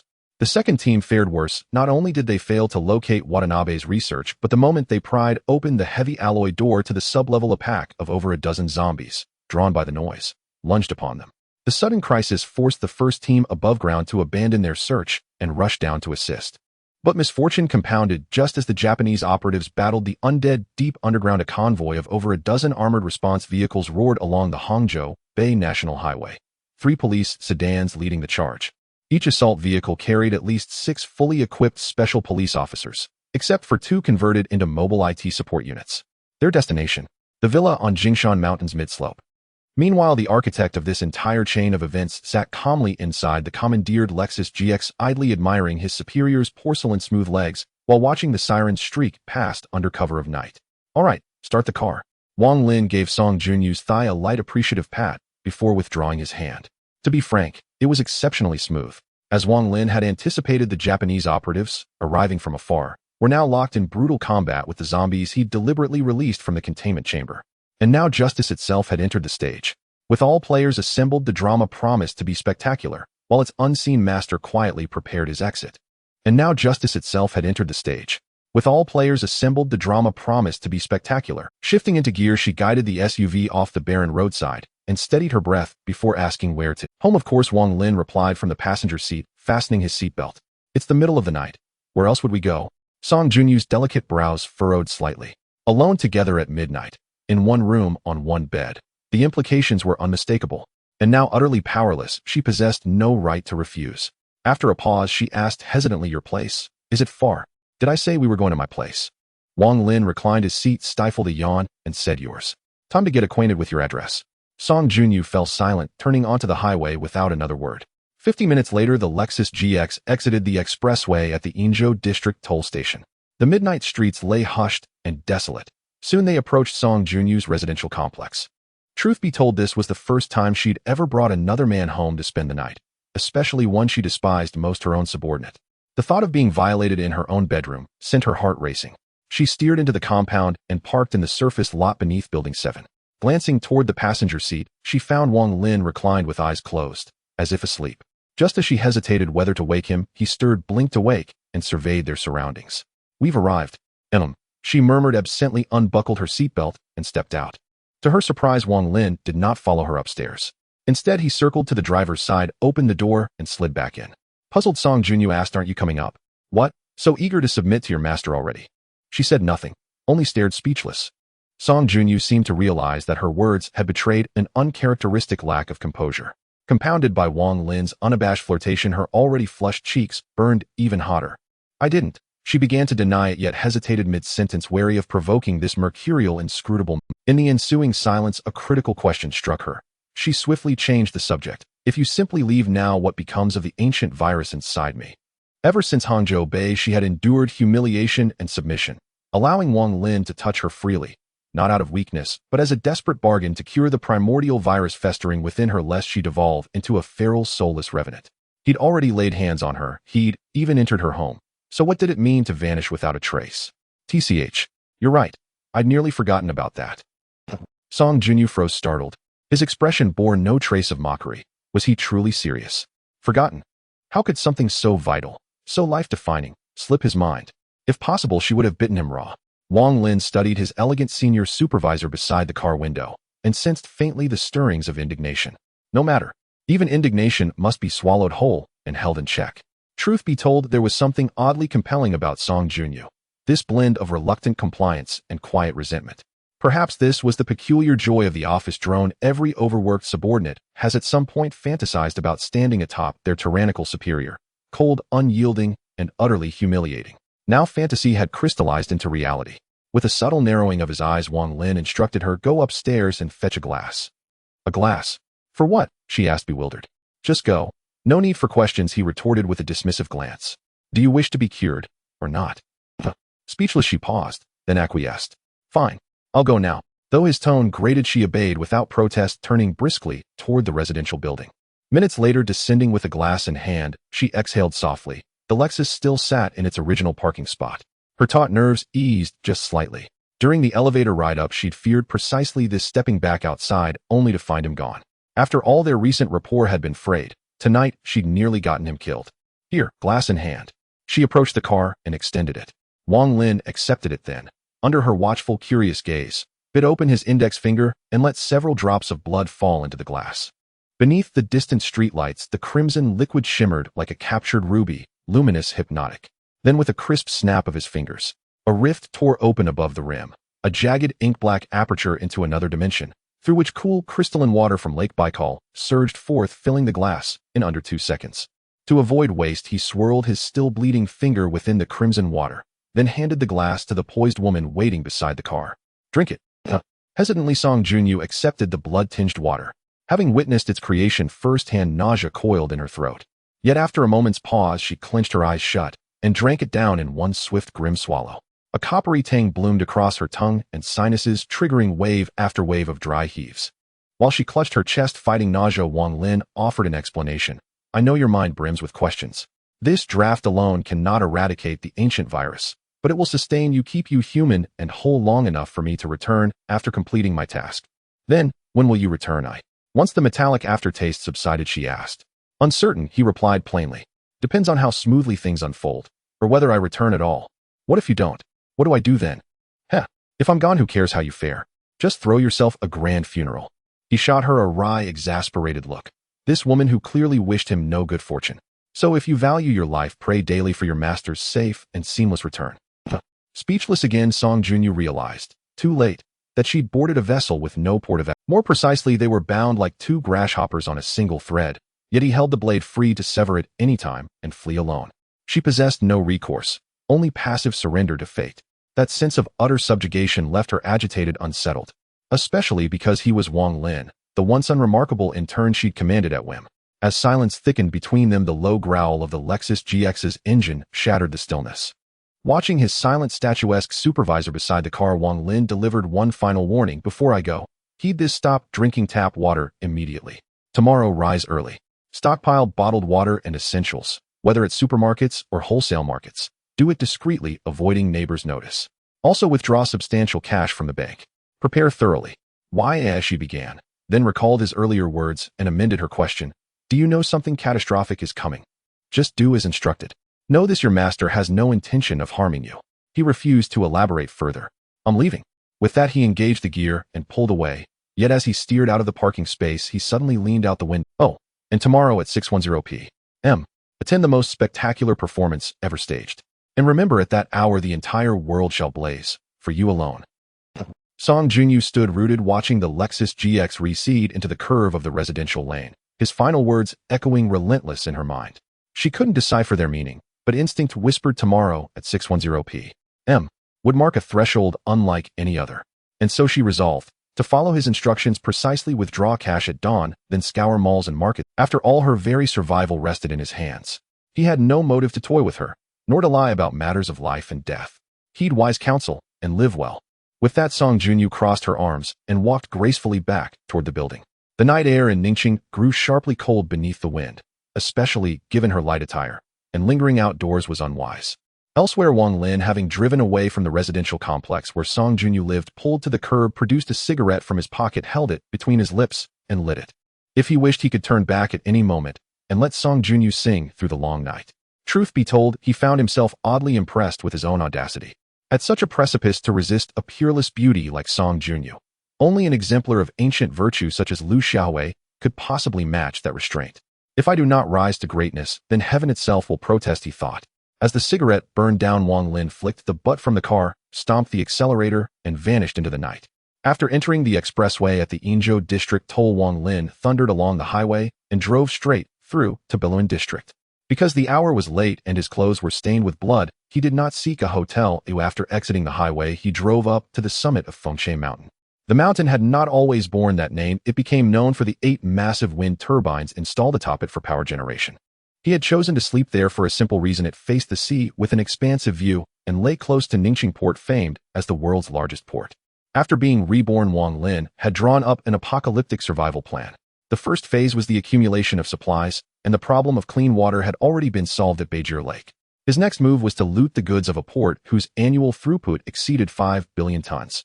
After parking on the mountain top, Wang Lin killed the engine and stepped out of the car. To better survey the port, he produced a pair of binoculars from his extra-dimensional space. He had seized them as spoils from the Fusang recovery team. On reflection, Wu Tianhongyi had been useful, delivering equipment and even bodies that night, and indirectly helping him subdue his aloof, commanding senior Song Junyu. Though that woman seemed somewhat unruly, it was no great obstacle. The wilder the horse, the greater the pride and tame. Wang Lin raised the binoculars and scanned the harbor. Even at this late hour, Ningxing Port blazed with lights. Everything is ready, he mused. Only a favorable breeze remains. After watching for a while, Wang Lin returned to his car, reclined the seat, turned on the air conditioning, and slept. Meanwhile, at Ningxing Municipal First Hospital, in a third-floor ward of the inpatient department, Han Lu, who had been unconscious for 7 or 8 hours, felt the muscles around his eyes twitch as he slowly regained consciousness and let out a soft hiss. He moved instinctively, but the pain coursing through his body made him inhale sharply and instantly brought him fully to wakefulness. Where am I? A hospital? Han Le's mind was a muddle. He could not make sense of his circumstances. How did I end up here? Suddenly his expression froze. Looking at his right hand and plaster, the events that evening in the apartment complex corridor flashed before his eyes like a revolving lantern. He remembered it had all been because of Wang Lin. Honey, you're awake at last. Just as Han Lu ground his teeth with rage, a voice cut through his thoughts. He turned toward the sound and saw Zheng and I, who had been dozing by the bedside, now awake and smiling. Wife, where's that little bastard? Han Lu stared into his wife's eyes and asked anxiously, after I lost consciousness, he didn't do anything to you, did he? At those words, Zheng and I's heart skipped and her body stiffened. She had not expected that even now her husband's first concern would be for her. No, he didn't do anything to me, she stammered, averting her gaze with guilty composure. A storm of emotions surged within him. Then did you call the police to have that little bastard arrested? Han Le's chief concern was whether Wang Lin had been taken into custody, so he failed to notice the subtle oddity in his wife's expression. Relieved that her husband had shifted the subject, Zheng and I breathed a little easier. I didn't call the police. What did you say? Han Lu's arm encased in plaster was first stunned and then demanded excitedly, why didn't you call the police to have him arrested? He could not understand he had been beaten like this, defending Zheng and I. How could his own wife let Wang Lin, the perpetrator, go unpunished? You still ask me that? Zheng and I, herself tense and full of grievance, seized the opening and shot back. In the one who should ask you why he knew about the 5 kilograms of gold bars in our safe and the 6 million in your overseas account. Thinking it through, if Wang Lin had not known those things, how could she have acted that way? Han Lu was dumbfounded. Coming to himself, he glanced around instinctively. Noticing the ward contained only the 2 of them, he let out a small breath of relief. He frowned in puzzlement and asked, "What are you talking about?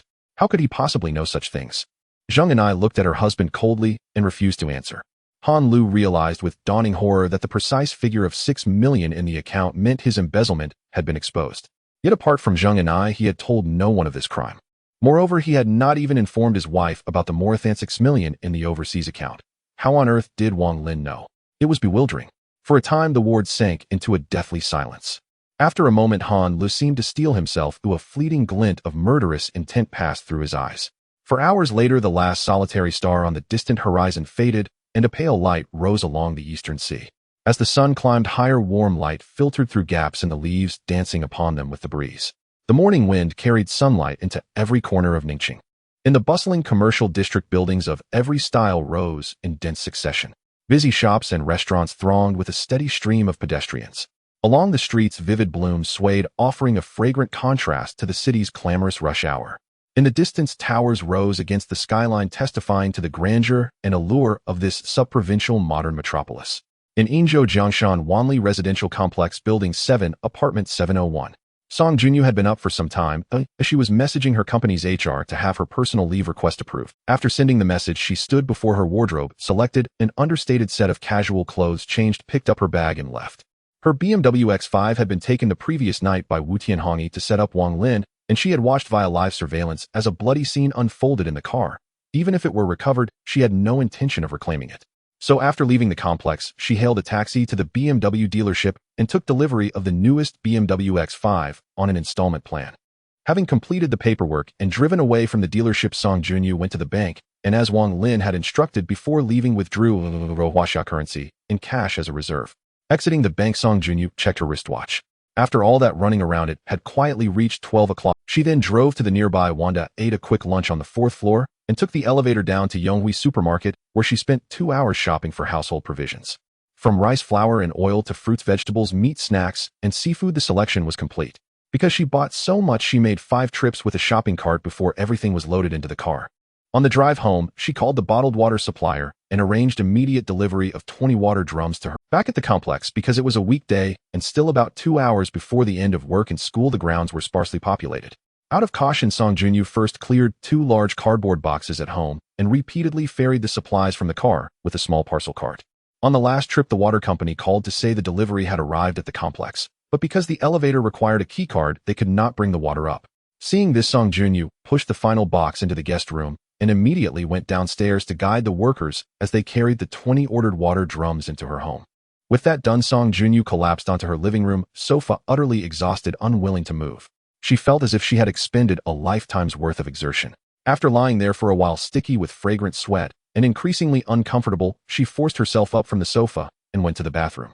As each garment fell away, Song Junyu's arresting silhouette was revealed. The scented sweat on her skin gleamed under the light, as if oiled, emitting a beguiling sheen.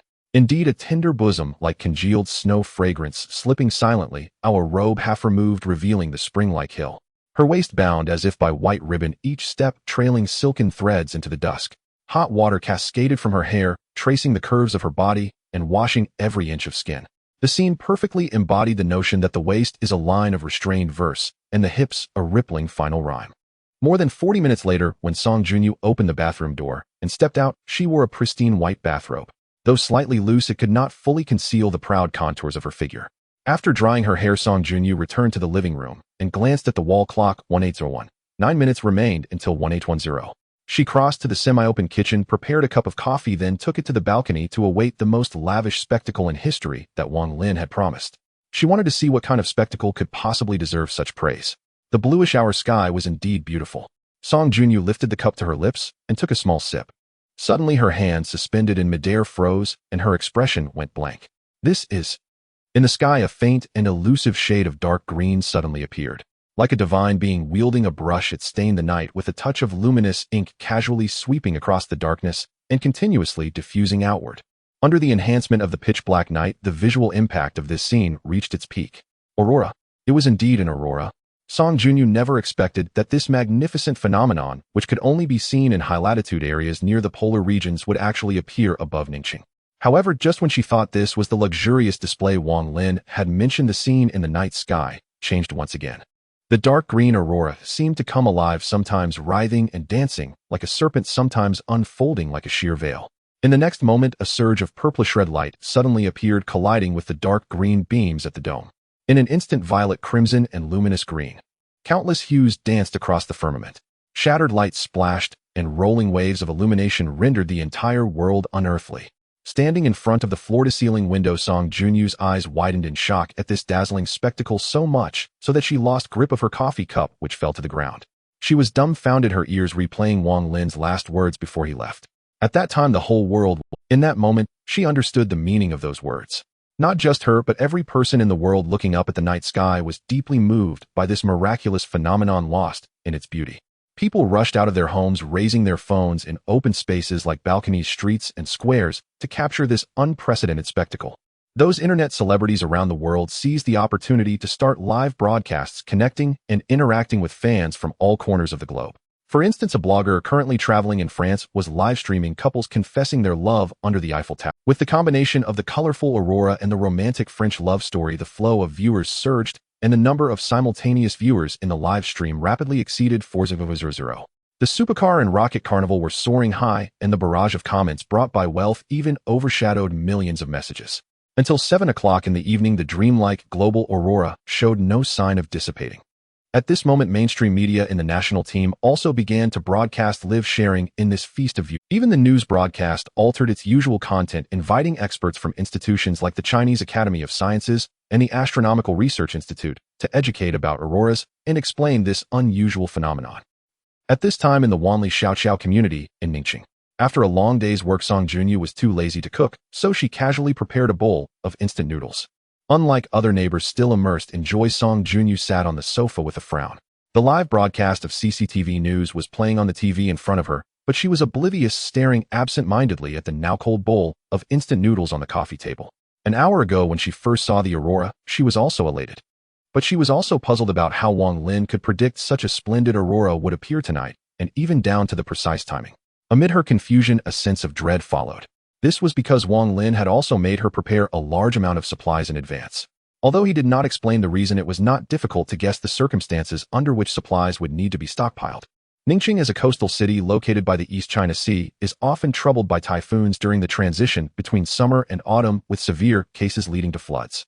If her guess was correct, Wang Lin's prophecy should be related to the approaching typhoon, and the ensuing floods would undoubtedly have a significant impact. Yet she felt that things seemed to be more complicated than that. The typhoon originated from Southeast Asia, and she had just checked on her phone. There were no recent tropical cyclones threatening Huaxia. Moreover, that guy had come downstairs to her community last night, yet he hurriedly turned away and left. Based on the way he looked at her and his not-so-subtle flirting, Song Junyu believed in her own charm. So what could be so urgent that it had to be done in the middle of the night without letting a third person know? The more Song Junyu thought, the more chaotic her mind became. She truly wished Wang Lin would appear right here and open that guy's brain to obtain answers to all her questions. Yet she also knew that this was completely wishful thinking. If that guy really came, the one who would suffer would probably only... After a long while, as her thoughts wandered further astray, Song Junyu snapped back to reality, took off her glasses, and rubbed her nose. Then she lazily stretched and prepared to dispose of the bowl of instant noodles on the coffee table. But just as she bent down to reach for it, her vision suddenly went black. Why did the power go out all of a sudden? In the pitch-black living room, Song Junyu froze. At first, she thought it was a trip of the circuit breaker. She fumbled for her phone placed on the cushion, intending to call the property management to resolve it as quickly as possible. After all, paying over 8,000 Huaxia coins a year for property management was not something to be taken lightly. However, to her surprise, she found her phone, but couldn't turn it on no matter what. Meanwhile, she heard some voices from the balcony. Damn, why did the power suddenly go out? Same here, my phone, tablet, and computer won't turn on, nothing response. Damn, I was in the starry rank-up match. Song Junyu stumbled to the balcony, and looking out, she saw that not a single household in the entire community had any lights on, not even the streetlights below were lit. The colorful and brilliant aurora became the only source of light. It was then she noticed that while the aurora hung beautifully in the night sky, the ground illuminated by it was pitch black, appearing somewhat eerie. Could all of this be related to the aurora? Before her words faded, a loud bang echoed across the sky, startling the unprepared Song Junyu, almost causing her to lose her balance. Looking in the direction of the sound, the source of the explosion came from the southwest, where a pillar of fire shot up into the night, exceptionally bright. Bang! Bang! A series of deafening explosions erupted abruptly. Before Song Junyu could react from her shock, a large passenger plane that should have landed at Isha Airport thundered past above the neighborhood. The flames spewing from the engines on both sides traced two hideous orange paths through the aurora, extremely conspicuous. The altitude of the passenger plane dropped lower and lower, and soon the right wing crashed against the high-rise glass curtain wall of a 100-meter-tall building, slicing through it effortlessly. Bang! The upper floors of the building collapsed. Countless shards of glass mixed with office furniture and concrete blocks crashed to the ground. After the impact, the entire passenger plane lost balance completely due to the influence of the reinforced concrete tilting downwards in a dive. In the cabin, over 100 passengers wearing oxygen masks either screamed loudly in terror, trembled with closed eyes in prayer, or simply fainted. But all of this was ultimately in vain, as the outcome was already sealed. The aluminum shell of the aircraft twisted and tore upon touching the ground, and the fuel rapidly vaporized. Boom! Bang! Rumble! Flames shot into the sky, and thick smoke billowed. Burning wreckage of the plane splattered in all directions. Within 100 meters of the explosion, all buildings collapsed. Some warehouses and factories storing flammable and explosive materials even triggered secondary explosions. Song Junyu's expression turned pale, her slender, beautiful eyes suddenly constricting. This was the first time she had witnessed a plane crash up close in her life. Even more absurdly, a meteor shower began to fall from the sky. At least 30 streaks of fire fell simultaneously, with 4 particularly bright points rapidly enlarging at a terrifying speed.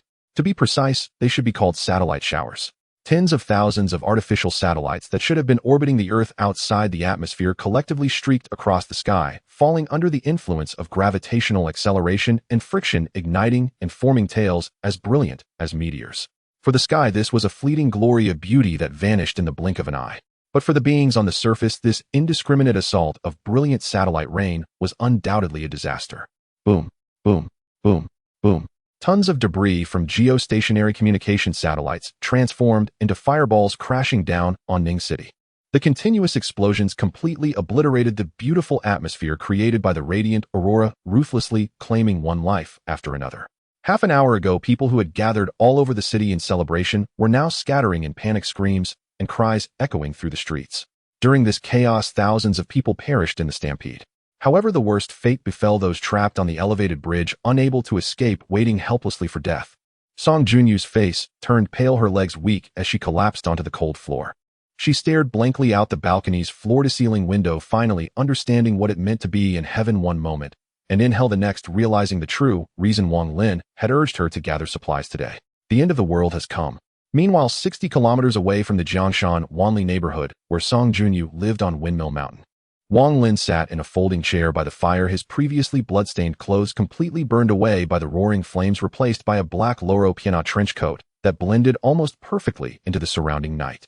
He gazed calmly into the distance, admiring the dazzling satellite shower that tore across the sky, as well as the Ning City that felt like a prison.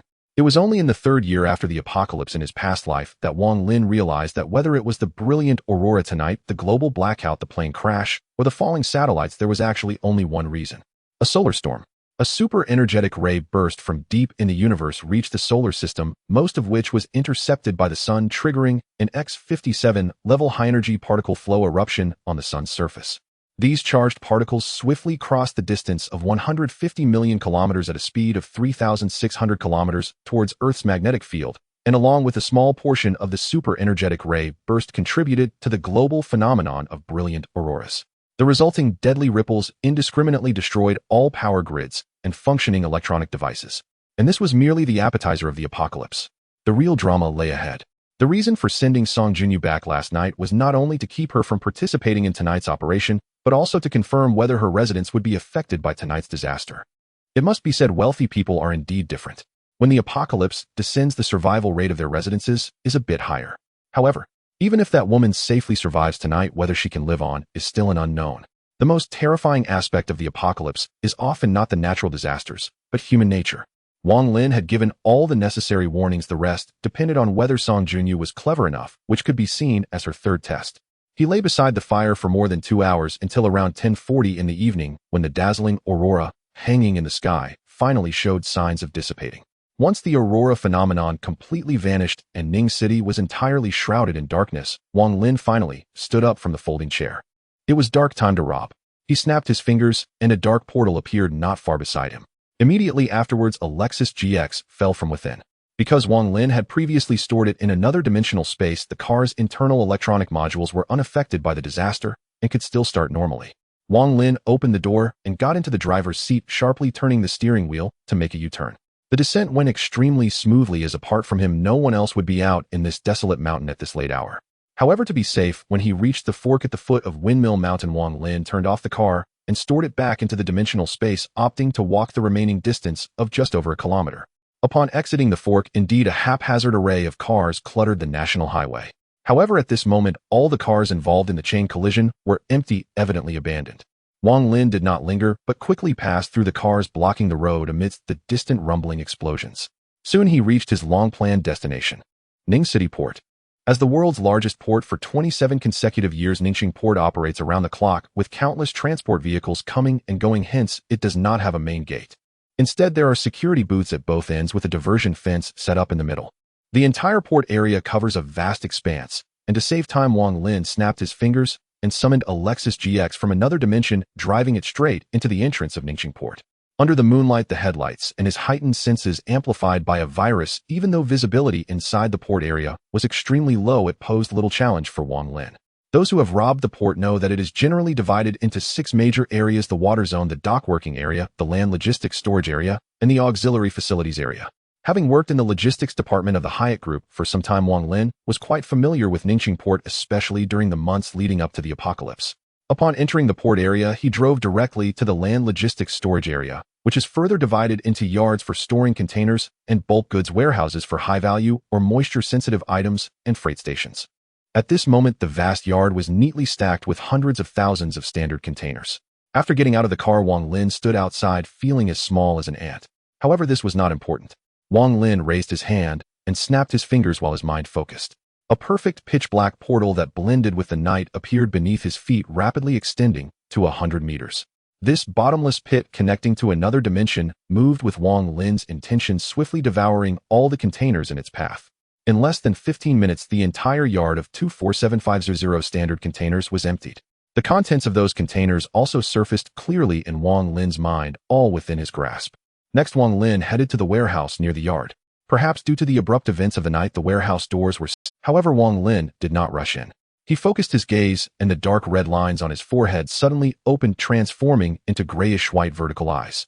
Activate the broken illusion True Eye. In the next moment, the dynamics of everything within 100 meters around him rapidly constructed a three-dimensional model in his mind. After entering the warehouse and confirming that no one was inside, Wang Lin's brows relaxed, and he turned off the immensely draining broken illusion True Eye. Then, without caring about the types of goods in the warehouse, he directly used the same method to absorb everything into the dimensional space. After pillaging the land logistics storage area, Wang Lin drove sequentially through the dock working area and the auxiliary facilities area, leaving no trace of anything that could be absorbed into the dimensional space except for the equipment closely connected to the ground. As for the oil tankers docked in the water zone, he didn't even glance at them. On one hand, boarding the ships was somewhat troublesome, and on the other hand, there might be foreign crew members hiding aboard. To collect the supplies on the ships, he would need to find and deal with them first for safety, otherwise it would lead to endless troubles. But doing so would waste too much time. As a model citizen raised under the red flag, Wang Lin was not a psychopathic killer who took pleasure in slaughter. Just like when he discovered over 20 port workers hiding in the air raid shelter through the broken illusion True Eye, he chose to ignore them. As long as they did not obstruct his path, he preferred to maintain peace. After all, everyone was trying their. After scavenging all the supplies in these major areas, Wang Lin did not stop there. Instead, he got back in the car and headed to the bonded port area.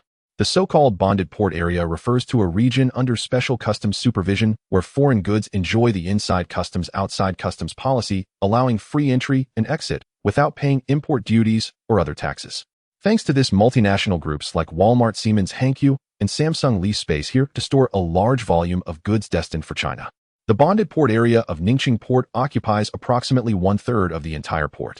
The area is covered by 2 super warehouses, one specifically for storing perishable foods, medical products, flowers, and cosmetics that require temperature-controlled storage, while less demanding items like bags and daily necessities are stored in the adjacent warehouse. Due to the global power outage, Wang Lin decided to head to the cold storage warehouse first. After all, the items inside are relatively more delicate, and the longer he delays, the greater his loss will be. The moment he stepped into the pitch-black warehouse, the broken illusion true eye on his forehead instantly opened. Everything within 100 meters of him was laid bare. Through his senses, Wang Lin discovered that this super warehouse had a layer excavated beneath it, and all internal transport of items was accomplished using automated technologies such as mechanical arms. This was excellent. The more items there were, the happier he was, as it only meant spending a little more time.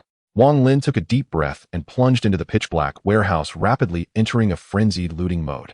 However, due to the immense energy drain of the broken illusion true eye, he found it difficult to maintain after only 6 or 7 minutes, and switched to a flashlight taken from the dimensional space for illumination. Without the aid of the broken illusion true eye, the speed of collecting items visibly slowed down.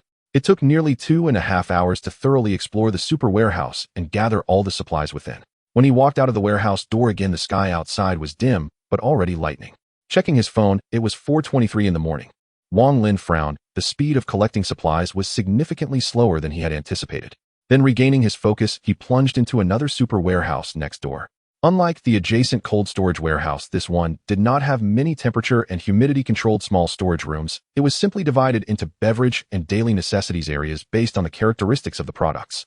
Thus, Wang Lin did not need to waste time manually opening storage room doors. He first arrived at the nearest beverage area. Excluding other alcoholic drinks, there were over 40,000 tons of Evian mineral water and Remy Martin here. Wang Lin was completely unconcerned about this. With a wave of his hand, he summoned the pitch-black portal connected to another dimension to swallow everything. In less than 2 minutes, tens of thousands of cubic meters of beverages disappeared without a trace, leaving the vast beverage area devoid of any remnants. Next was the clothing area. Most of the stored items here were out-of-season shoes and clothing accessories prepared for transport to Southeast Asia, or new products set to hit the mainland market in the coming months. There were many clothing brands, most of which were foreign. Wang Lin only recognized a few, such as Adidas, Ralph Lauren, and Canada Goose. It is not an exaggeration to say that even if Wang Lin changed into a new outfit every morning and afternoon, he could wear them for dozens of lifetimes without ever finishing. This is without even counting women's clothing. However, he found one thing quite puzzling. Shouldn't items like shaped eggs and vibrators be classified as electronics? Why were they placed in the clothing area? Forget it, it doesn't matter. They'll take everything. After collecting all the clothes from the clothing area and nearly all types of QQ products into the dimensional space, Wang Lin continued to walk inside with a flashlight. Next was the appliance area. As the name suggests, this area housed many household appliances. Samsung televisions, Daikin air conditioners, Siemens refrigerators. They are all renowned brands. Wang Lin had a particularly deep impression of the Daikin air conditioner, as its cooling system was remarkably powerful. Unfortunately, under the influence of the high-energy particle beams generated by the solar storm, these appliances had varying degrees of damage and could no longer function normally. However, even if these items were not damaged, Wang Lin was eager to take them all. After all, there is no such thing as waste in this world. It merely means the correct usage method has not been found. Thinking outside the box, in the future, if Wang Lin found someone displeasing, he could directly use a large refrigerator or a big television to smash them. Let his enemies witness the power and quality of money. Next was the sports and fitness equipment area. This place had a variety of items, including surfboards, skis, stair climbers, baseball bats. All kinds of sports equipment were available. Moreover, during the process of collecting supplies, he discovered some top-notch outdoor gear, such as the professional cold-resistant suit manufactured by German Norman Technology.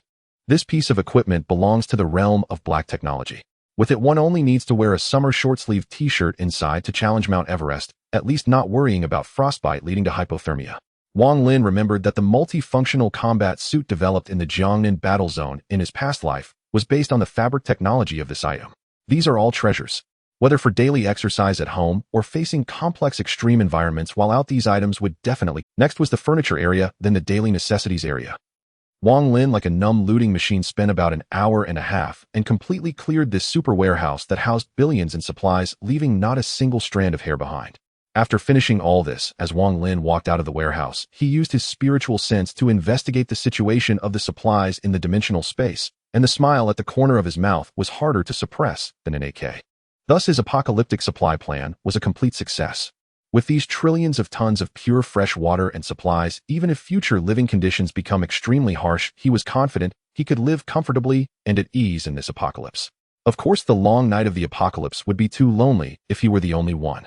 In his past life, Wang Lin had no choice. He either struggled on the edge of life and death or worked hard to make ends meet, leading to his demise still as a department-level cadre. Since heaven granted him a chance to be reborn, his vision naturally had to expand. As Wang Bo said in the preface to the Pavilion of Prince Tung, the mountains and rivers are hard to cross. Who mourns the lonely lowly in the chance meeting, they are all someone else's beloved wife. As an excellent successor to the great cause of the Republic, Wang Lin could not bear to see the suffering of all beings. The apocalypse is ruthless, but humanity is compassionate. Whenever he sees someone lonely and helpless, he intends to take them and providing them with 3 meals a day. Except for men and those who are ugly. Because the heavens are vigorous, a gentleman strives for self-improvement. A good man aims for the world and must learn to be self-reliant, fighting for the future with his own hands. With everything settled, Wang Lin directly opened the dimensional space. After exiting the warehouse, he snapped his fingers and took out the Lexus GX he drove last night from the dimensional space, driving it to the edge of the bonded port area without any nostalgia, then climbed over the wall to leave. After an unknown amount of time, the thick door of the Ningxing Port Air Defense Shelter slowly opened a crack. A middle-aged man wearing a hard hat and a suit cautiously peeked out through the gap. His name is Wang Defa, the Deputy General Manager of Ningxing Port and the overall person in charge on duty in the port area this week. Last night, after cutting the power based on the judgment of falling fireballs and continuous explosions, he decisively gathered all the available staff in the port area and hid in this air defense shelter. Now that he discovered it seemed the outside had not been affected by the disaster, he finally relaxed a bit after a night of worry. Then he instructed the nearby workers to push the door open and was the first to step outside. At this moment, the sky outside was already bright. However, due to the explosions and fires that lasted all night, the sky above Ningxing was shrouded in clouds formed by the black smoke rising everywhere with very low visibility. Looking at the gray and oppressive scene, Wang Defa stood in the open space outside the door, but instead of feeling grateful for surviving the disaster, he was filled with worries. Although he was now safe, he still did not know how his wife and children at home were doing. The key issue was that his phone could not be turned on, making it impossible to call back to confirm. Oh my god, this. What the hell, how could this happen? Just as Wang Defa was worried about his family's safety, he was pulled back by the workers' startled exclamations. What happened? Looking at the expressions on the faces of the workers in front of him, he had a foreboding sense of unease. Manager Wang, something bad has happened. One of the workers replied with a face full of horror. All the containers in the yard have disappeared. What did you say? Wang Defa's expression changed drastically upon hearing this, and he rushed to the front to look in the direction of the yard. The large yard, which should have stored hundreds of thousands of standard containers of goods, was now empty, leaving only the concrete ground. Even if using the world's largest container ship from the Evergreen Marine Group of Taiwan, it could only carry a maximum of 27500 containers at a time, and there were at least hundreds of thousands of containers in the yard requiring at least 20 trips to transport them all.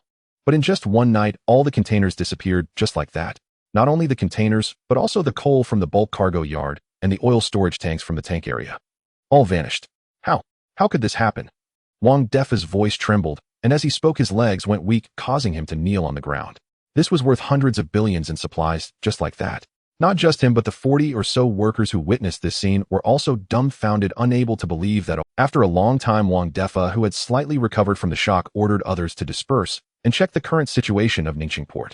However, with each returning worker, the news they brought back was more alarming than the last. Not only in the yard, but apart from the materials loaded on the oil tankers in the water area, all movable supplies in Ningxing Port had disappeared. It's over. It's all over. In the control room of the Port Command Center, Wang Defa slumped in his chair, his eyes vacant and lifeless. While Wang Defa and all the port staff were staring at each other in confusion, the instigator of it all was comfortably lying under the bridge, sound asleep. To be precise, he was lying in a camper van under the bridge. After leaving Ningzhou Port in the morning, Wang Lin did not head home directly. Partly because he had stayed up all night, although his body had been enhanced by the virus, increasing his physical and sensory attributes several times, far exceeding those of ordinary people. However, the true eye of falsehood was indeed too exhausting on his mental energy. He had been reluctant to use it when collecting the last batch of supplies from a super warehouse, fearing he might collapse on the spot. Moreover, the series of chain reactions caused by the global power outage last night was still ongoing. While it might not have felt much in the outskirts, it was a completely different story in the urban area. Ningxing's resident population had surpassed 10 million, with daily traffic flow easily exceeding 1 million vehicles. This meant that conservatively over 1 million people were trapped outside due to their vehicles shutting down, not to mention other disaster-stricken individuals left homeless, making the urban area extremely crowded. Explosions and fires were still occurring sporadically. If something were to happen suddenly in a densely populated area, the surge of thousands of people would be no trivial matter. It was normal to accidentally trample dozens or even hundreds. Besides, he had already completed what needed to be done at this stage. Rather than foolishly taking this risk, it was better to find a place to sleep well and regain his energy, then return when the situation stabilized in a couple of days. Thus, Wang Lin arrived at a small cement platform under the Red Bridge leading to Maishan Island in Beiluan District. The reason for choosing this spot was that during his time at Ningxing University, he frequently took the campus bus to Maishan campus in his sophomore year, and over time, he stumbled upon this hidden gem beneath the bridge. This small cement platform was actually one of the foundations of the bridge, surrounded by seawater below 2 meters, and its location was somewhat obscure. Even if someone were to accidentally discover it, they wouldn't be able to descend without significant skills or strength. Wang Lin had thought that one day he would set up a tent here and do some night fishing, which would surely be enjoyable. Unexpectedly, even after graduating from university, that idea had not come to fruition. Upon arriving, Wang Lin first climbed over the bridge railing, then scaled down to the small cement platform. Next, he measured and estimated the remaining space aside from the bridge pillars, then took out a small Kuwaiti camper van from his dimensional space. This camper van was something he had intercepted from Ningxing port. Although it couldn't be started, it was more than sufficient as a place to sleep and rest. The reason he didn't use the Lexus GX, which could start normally, was simple. No matter how comfortable the seats were, nothing could compare to lying directly on a bed. Thus, the utterly exhausted Wang Lin opened a small window on the side of the camper van for ventilation and promptly collapsed into bed. In this slumber, Wang Lin slept for a good 10 hours. He was awakened by hunger, and upon opening his eyes, he found the world shrouded in darkness. Not only inside the camper van, but at that moment Ningxing was also enveloped in a pitch-black night with no light on the ground except for a few flickering flames. Yawning lazily, Wang Lin sat up, reaching into the pocket of his coat on the bed to pull out his phone. The screen's light illuminated his drowsy face, which looked somewhat startlingly pale at first glance. Due to the impact of the solar storm, all infrastructure, including signal base stations, had completely collapsed. Thus, although Wang Lin's Xiaowei phone was leading the way with a full battery, it had no signal whatsoever. But it didn't matter, he just wanted to check what time it was. 0341. Have I really slept so long? Wang Lin stretched his hand to rub his neck and moved his shoulders. Then, with a thought, he took out some emergency disaster candles from his dimensional space. These candles burn without smoke or odor and are windproof, specifically produced for situations like power outage. Among the supplies Wang Lin intercepted, there were 342 containers filled with these candles, originally scheduled to be shipped to Southeast Asia, but Wang Lin's interception redirected them for domestic use. Besides candles, Wang Lin also retrieved a portable gas stove, 2 small gas canisters, and some kitchen utensils. As for ingredients, he wasn't in the mood to deal with anything too complicated, so he simply took out 2 packages of Baixiang tonkatsu noodles, planning to cook them with eggs and sausage. After finishing his candlelit dinner alone in the camper van, Wang Lin burped contentedly and then crawled back into the soft bed to sleep until dawn. For the next 2 days, he remained on the cement platform under the Red Bridge, not going anywhere. When he got bored, he would take out a fishing rod to play with. Speaking of fishing, Wang Lin had watched plenty of short videos on the topic during university, among which 2 left a particularly deep impression on him. One was of Tian Yuan's Deng Gang, who could pull a 700-pound bluefin tuna out of the sea. The other was even more heavyweight. He dared to go night fishing despite the threat of the Sichuan Chongqing tyrant known in the rivers and lakes as he Chong the Great Emperor. But being a fisherman is not that easy. Theory and practice are 2 different things. Watching a lot doesn't guarantee catching fish. Indeed, Master Wang, who had worked hard all afternoon, ended up with nothing but an empty-handed conclusion. However, this did not affect Wang Lin's enjoyment of the sour cabbage grouper fish for dinner. Previously, when collecting supplies in the bonded port area, he had discovered a large quantity of seafood in several cold storage rooms, such as Boston lobsters, prepped bluefin tuna, king crabs, groupers. Various kinds in abundant quantity. Wang Lin speculated that these precious ingredients had probably only been stored in the cold storage for a short time. After all, seafood is all about freshness, and the more exquisite the seafood, the more so. Even if the storage environment of the cold storage was excellent, over time the freshness of the ingredients would diminish. Though he didn't know why these top-notch ingredients, which should have been in high-end restaurants, were temporarily stored in the cold storage, it no longer mattered. What mattered was that they had now fallen into Wang Lin's hands. In fact, thinking about it, this could be seen as a case of resources being put to good use. After all, with the global power outage and no power supply, the cold storage in the warehouse had lost its function. Rather than letting these ingredients rot and mold, it was better for them to benefit this fortunate person. The tender, bouncy fish meat rolled continuously in the boiling, spicy sour cabbage soup, releasing a fragrance that made one's mouth water. After eating and drinking to his fill, Wang Lin lay languidly on the large bed of the Kuwaiti camper van, resting his head on his interlaced hands as he stared at the ceiling. Suddenly, he thought of his alluring superior Song Junyu and the neighbor Aunt Zheng and I, with whom he had shared a nodding acquaintance in the storage room. Indeed, a person's night is still too lonely and cold. Human beings are inherently social creatures. Brief withdrawal from society aids in clarifying the mind and illuminating one's true nature. Yet prolonged isolation inevitably erodes humanity itself. As the ancient saying goes, he who withdraws from the herd to dwell alone is either a beast or a god. Wang Lin merely wished to live as an ordinary man. Thus his purpose in coming here was chiefly to rest, and he had no intention of staying long. Counting the days, he had already been here for 3 days. Since yesterday, no explosions had echoed in the distance, and the skies, once shrouded, had cleared at last. The situation in the city center, it seemed, had temporarily stabilized. It was time to return. Whether idleness would drive him to madness remained uncertain, but his bird unquestionably was already bored. The next morning, Wang Lin rose and calmly washed and groomed himself inside the Kuwait RV. Though the vehicle lacked electricity, its water tank remained full, ensuring sufficient water for daily use. And at present, clean water was the one resource he lacked least. After freshening up, he lit a portable butane stove and reheated last night's unfinished sour cabbage fish. He ate a simple breakfast, pairing it with a self-heating hot pot and a small beer. Sated and content, Wang Lin stepped out of the RV, belching softly.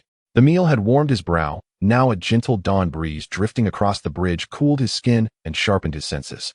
Next, he snapped his fingers, and with a focused thought summoned a vast ink-black rift in midair, a portal tethered to an extra-dimensional space, which swallowed the Kuwait RV behind him whole.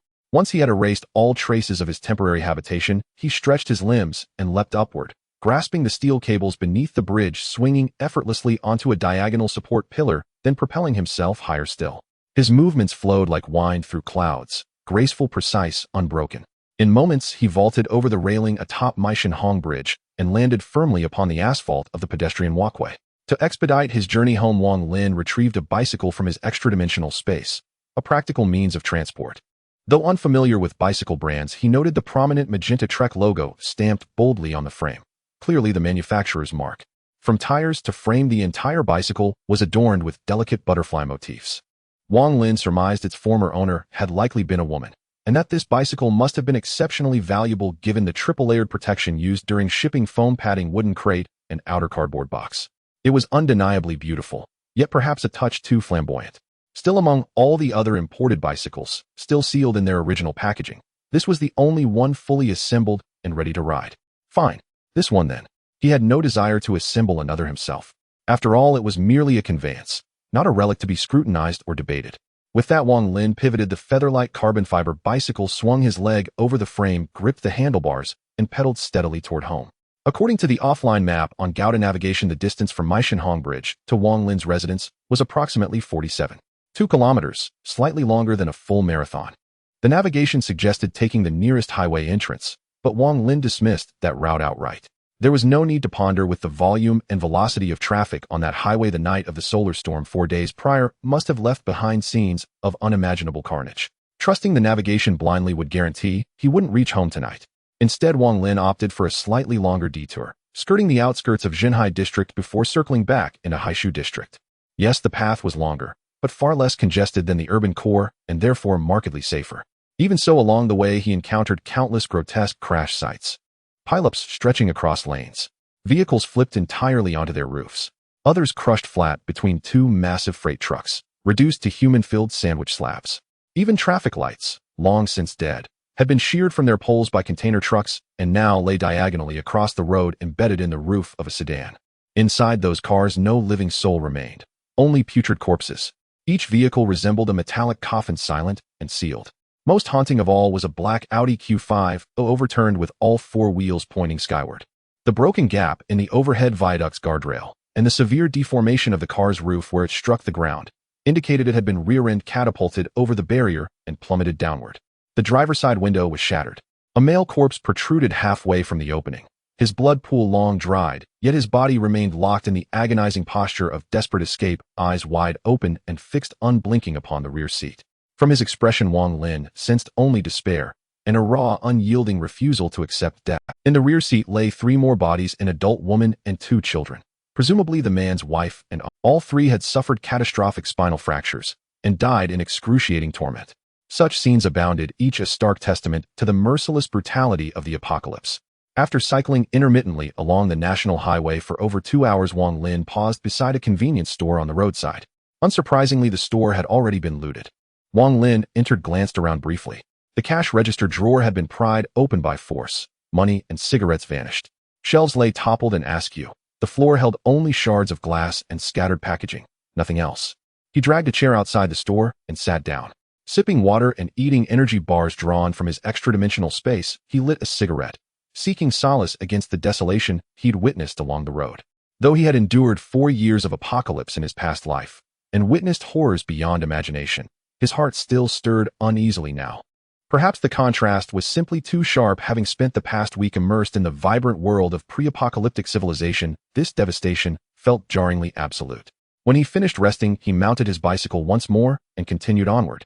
At his current pace, he would reach home in no more than 4 or 5 hours. And as his odometer climbed, and he gradually entered deeper into Jinhai district, he finally encountered living people.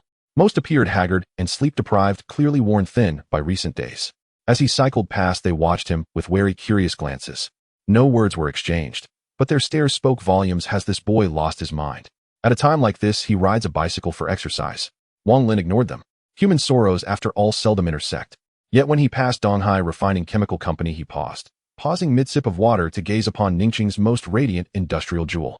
Ningqing's dominance within Jiangsu and Zhejiang provinces, and its historic ability to rival even the provincial capital Hangqing, rested on 2 pillars. First, the Ningqing port recently emptied by Wang Lin. Second, the colossal facility before him, Donghai Refining Chemical. As China's largest petrochemical refinery, it spanned over 630 mi, its furnaces blazing day and night, generating annual revenues exceeding 300 billion Chinese yuan. Especially at night, its steel and concrete labyrinth evoked cyberpunk realism, exuding a stark, awe-inspiring industrial grandeur. What a pity, I'll never get to see it again. He tossed the empty water bottle carelessly onto the roadside and sighed, then froze, his face suddenly ashen, as if he'd glimpsed a specter. Wait, how is it possible? This place hasn't exploded yet. Coming back to his senses, Wang Lin immediately pulled out his phone from his pocket. When he saw that today was August 1st and that it was just 3 minutes away from noon, the heart that had been hanging in his chest finally calmed down. Just now he suddenly recalled something. On this very day in his previous life, he was at home when he suddenly heard a sound like an earth-shattering explosion. Indeed, the source of that sound was the EC refinery he was currently staring at. Wang Lin was stunned. He had planned to rest well and return home on a good day, but unexpectedly, he had chosen such an unfortunate day. What was harder to bear was that he had foolishly come to Jinhai district seeking danger. Wang Lin took a deep breath, trying to calm the nerves heightened by the surge of adrenaline. Stay calm, I must stay calm. Wang Lin recalled and realized that he was not entirely without hope of escape. He remembered that the specific time of the explosion at the EC refinery in his past life was around 1:30 p.m., and it was not yet noon. This meant he still had over an hour to flee. Without delay, Wang Lin jumped on his bicycle and entered panic escape mode. However, misfortune seemed to target the unfortunate. At such a crucial moment, the road ahead was even more difficult and treacherous than before. The first problem Wang Lin encountered was a massive pit about 40 to 50 meters in diameter, created by a communication satellite that had fallen from the sky, along with the collapse of buildings on both sides. Various construction debris and scattered extinguished vehicles blocked the way, making it impossible to pass. Since this road was impassable, Wang Lin decided not to linger and thought of quickly finding an alternative route. After all, no one understood the meaning of time as life better than he did at this moment. But soon after changing routes, he encountered a second problem. A serious car accident had occurred just over 300 meters down another road, with several container trucks colliding and overturning, causing the streetlights on both sides to fall onto the road, blocking it once again. Of course, it was not impossible to force a passage, but it would take more time. Wang Lin frowned, realizing he could not continue to flounder around like a headless chicken. He focused his gaze, and the dark red vertical line on his forehead quickly expanded outward. Activate the true eye of breaking illusions. As the vertical eye opened, his powers of perception expanded in all directions, reconstructing everything within a 100-meter radius into a 3-dimensional model in his mind. Following this, Wang Lin turned his bicycle around and changed course to escape. With the assistance of the true eye of breaking illusions, his escape on the bike went much more smoothly this time. Although there were still instances of blocked paths, at least he could foresee them in advance and change routes, saving considerable time. The only downside was that the true eye of breaking illusions consumed too much mental energy. Wang Lin dared not keep it activated for long, only allowing it to run for about 10 seconds before quickly shutting it off. Thus, for the next hour, Wang Lin rapidly increased the distance between himself and the EC refinery. 1 kilometer, 3.4 kilometers, 10 kilometers, 11.6 kilometers. During this time, his flashy bicycle and frantic escape drew the attention of nearly everyone he encountered, and he nearly collided with pedestrians several times. But facing the confusion, mockery, and curses of passers-by, Wang Lin ignored them and simply pedaled faster. After all, he wanted to live and had no need to engage with those who were oblivious to their impending doom. Finally, just before 1 p.m., Wang Lin rode across the boundary between Jinhai District and Haishu District. By this time, he was drenched in sweat. After an hour of intense mental exertion, he felt somewhat drained and drowsy. Wang Lin stopped by a public bench and took out his phone to open the offline map on Gouda. After carefully comparing, he found that he was now over 13 kilometers away from the East Sea refinery, and he let out a temporary sigh of relief. Then with a thought, he took out a pack of Red Bull from his dimensional space, tore open the plastic wrapping, and downed 3 cans in a row. Wang Lin had initially planned to lie down on the bench for a short rest before continuing his journey, as he was only temporarily safe due to truly relax. He needed to get home sooner. After all, this plot had already played out in his previous life. But just as Wang Lin was closing his eyes to rest, he suddenly thought he heard a familiar voice calling his name. Wang Lin sat up and turned toward the source of the voice. "Is that really you?" A man and a woman were walking toward him from about 20 to 30 meters away. The girl speaking appeared to be around 23 with a pure and charming appearance, porcelain white skin, and a figure that fell far short of Song Junyu and Zheng Anai, yet still managed to be described as graceful. What was most captivating about her was her pair of fawn-like almond eyes, their light color resembling clear amber. This girl was named Jiang Mingyao, Wang Lin's university classmate, who had once been recognized as the beauty of logistics class 1 due to her sweet appearance. She was also the person Wang Lin had harbored feelings for nearly 4 years. Unfortunately, the flowers had intentions, but the flowing water was heartless. The innocent boy had encountered a high-level white lotus. The 4 years of warm-hearted devotion ultimately went to waste. Near graduation, Wang Lin mustered the courage to ask Liang Mingyao out and confess, but after watching a movie and dining, he was met with a rejection right on the spot. Jiang Mingyio's reason for rejection was that she claimed she wanted to focus on her career, find a good job, and settle down in Ningxing, and did not wish to date for the time being. However, a shocking turn of events followed. After leaving the Western restaurant, she, like Jiang Mingyao, directly got into a rich second-generation's Porsche from the adjacent class. Then in the middle of the night, she suddenly updated her social media with a post entitled, "I want to merge into your body and never part again."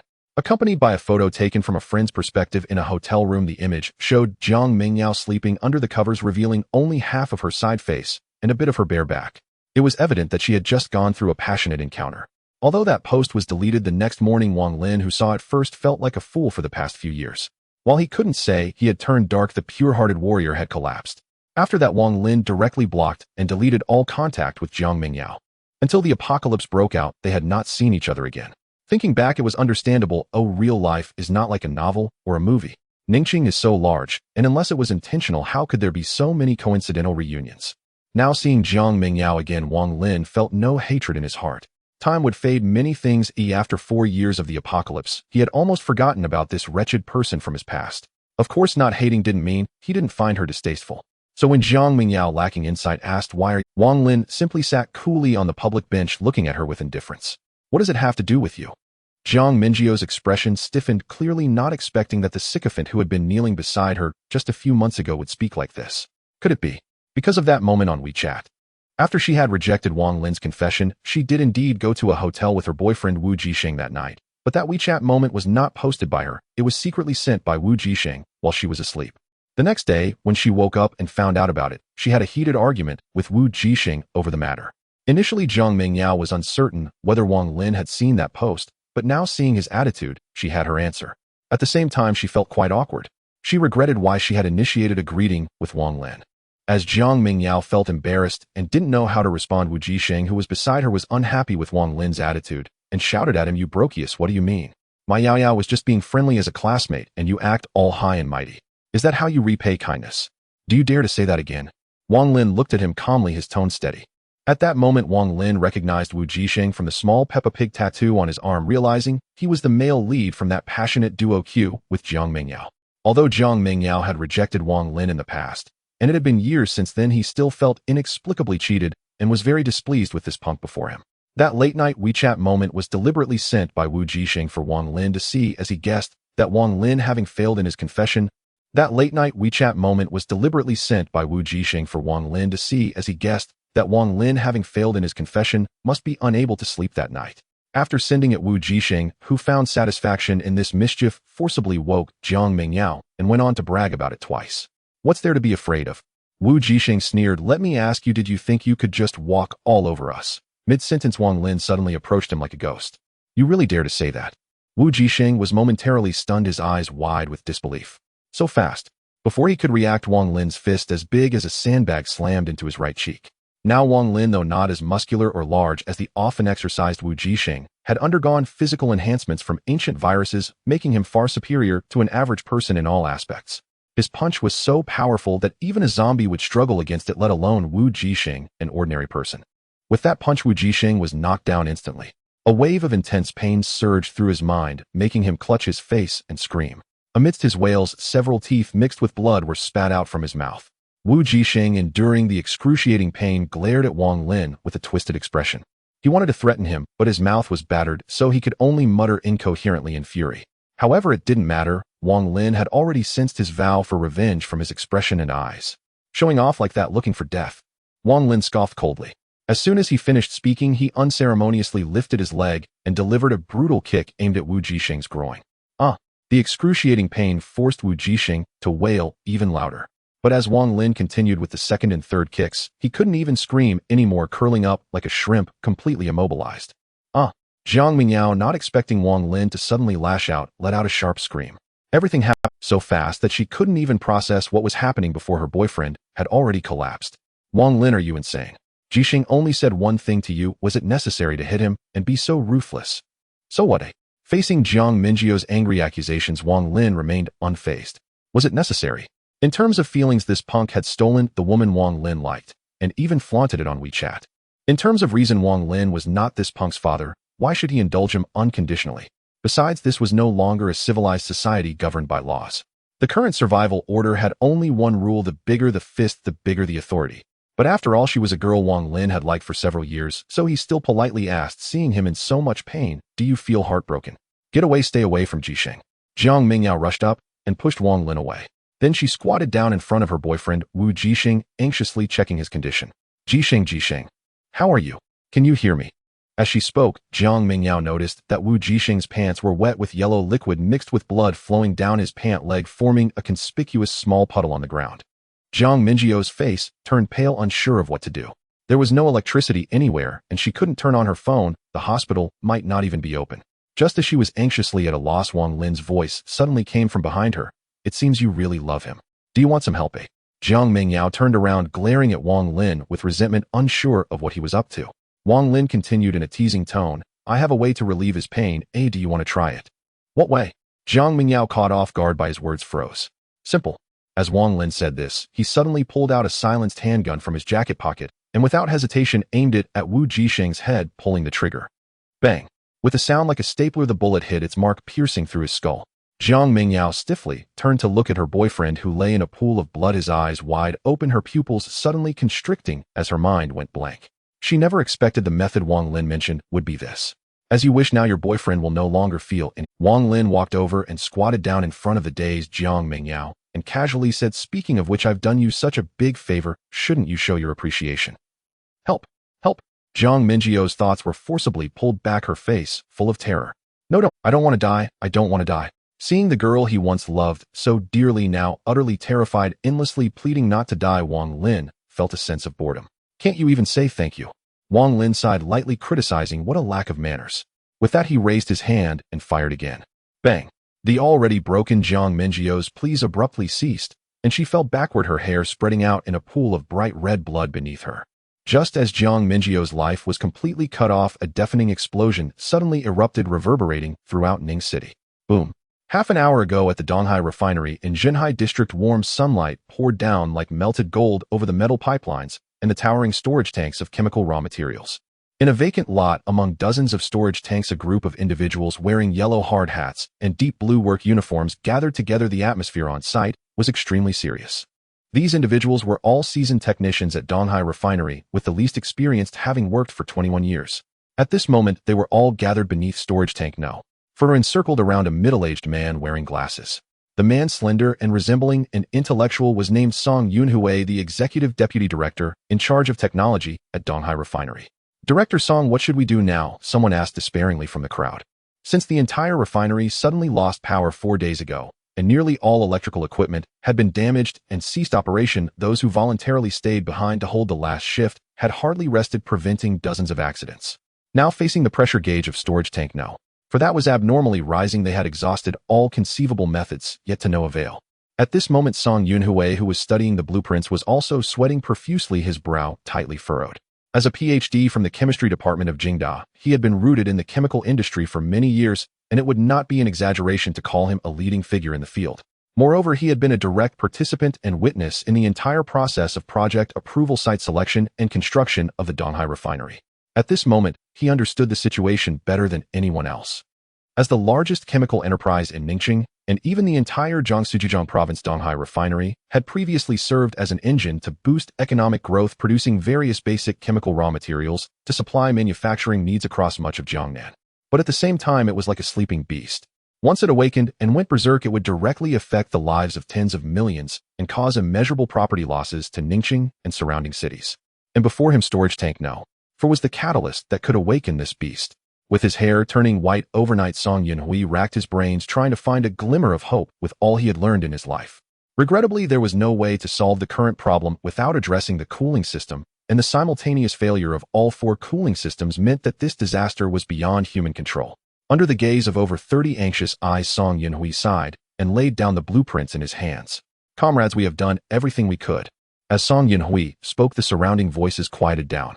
He looked up at every veteran of Donghai who had risked their lives to stand firm with him, his tone somewhat despondent. While there is still some time, you all should leave. Perhaps there is still a chance to survive. As his words faded, silence fell over the scene. Indeed, they had done their utmost.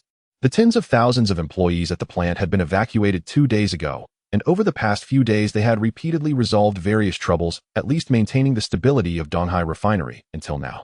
Some of them even paid the price of their lives for this. Director Song, even if we run now, it might be too late, right? Someone broke the silence in the crowd. However, there was no hint of blame or regret in his words, rather a sense of acceptance. Not just him, everyone present was a high-skilled industry expert, all aware that not much time was left before the predicted explosion. Even if they ran that distance of several hundred meters to a kilometer, was merely a matter of seconds in facing death. Nothing more. After he finished speaking, several others began to speak up. Exactly, if we were afraid of death, we wouldn't have stayed here in the first place. Let's just leave it like this. Maybe we'll be posthumously honored as martyrs.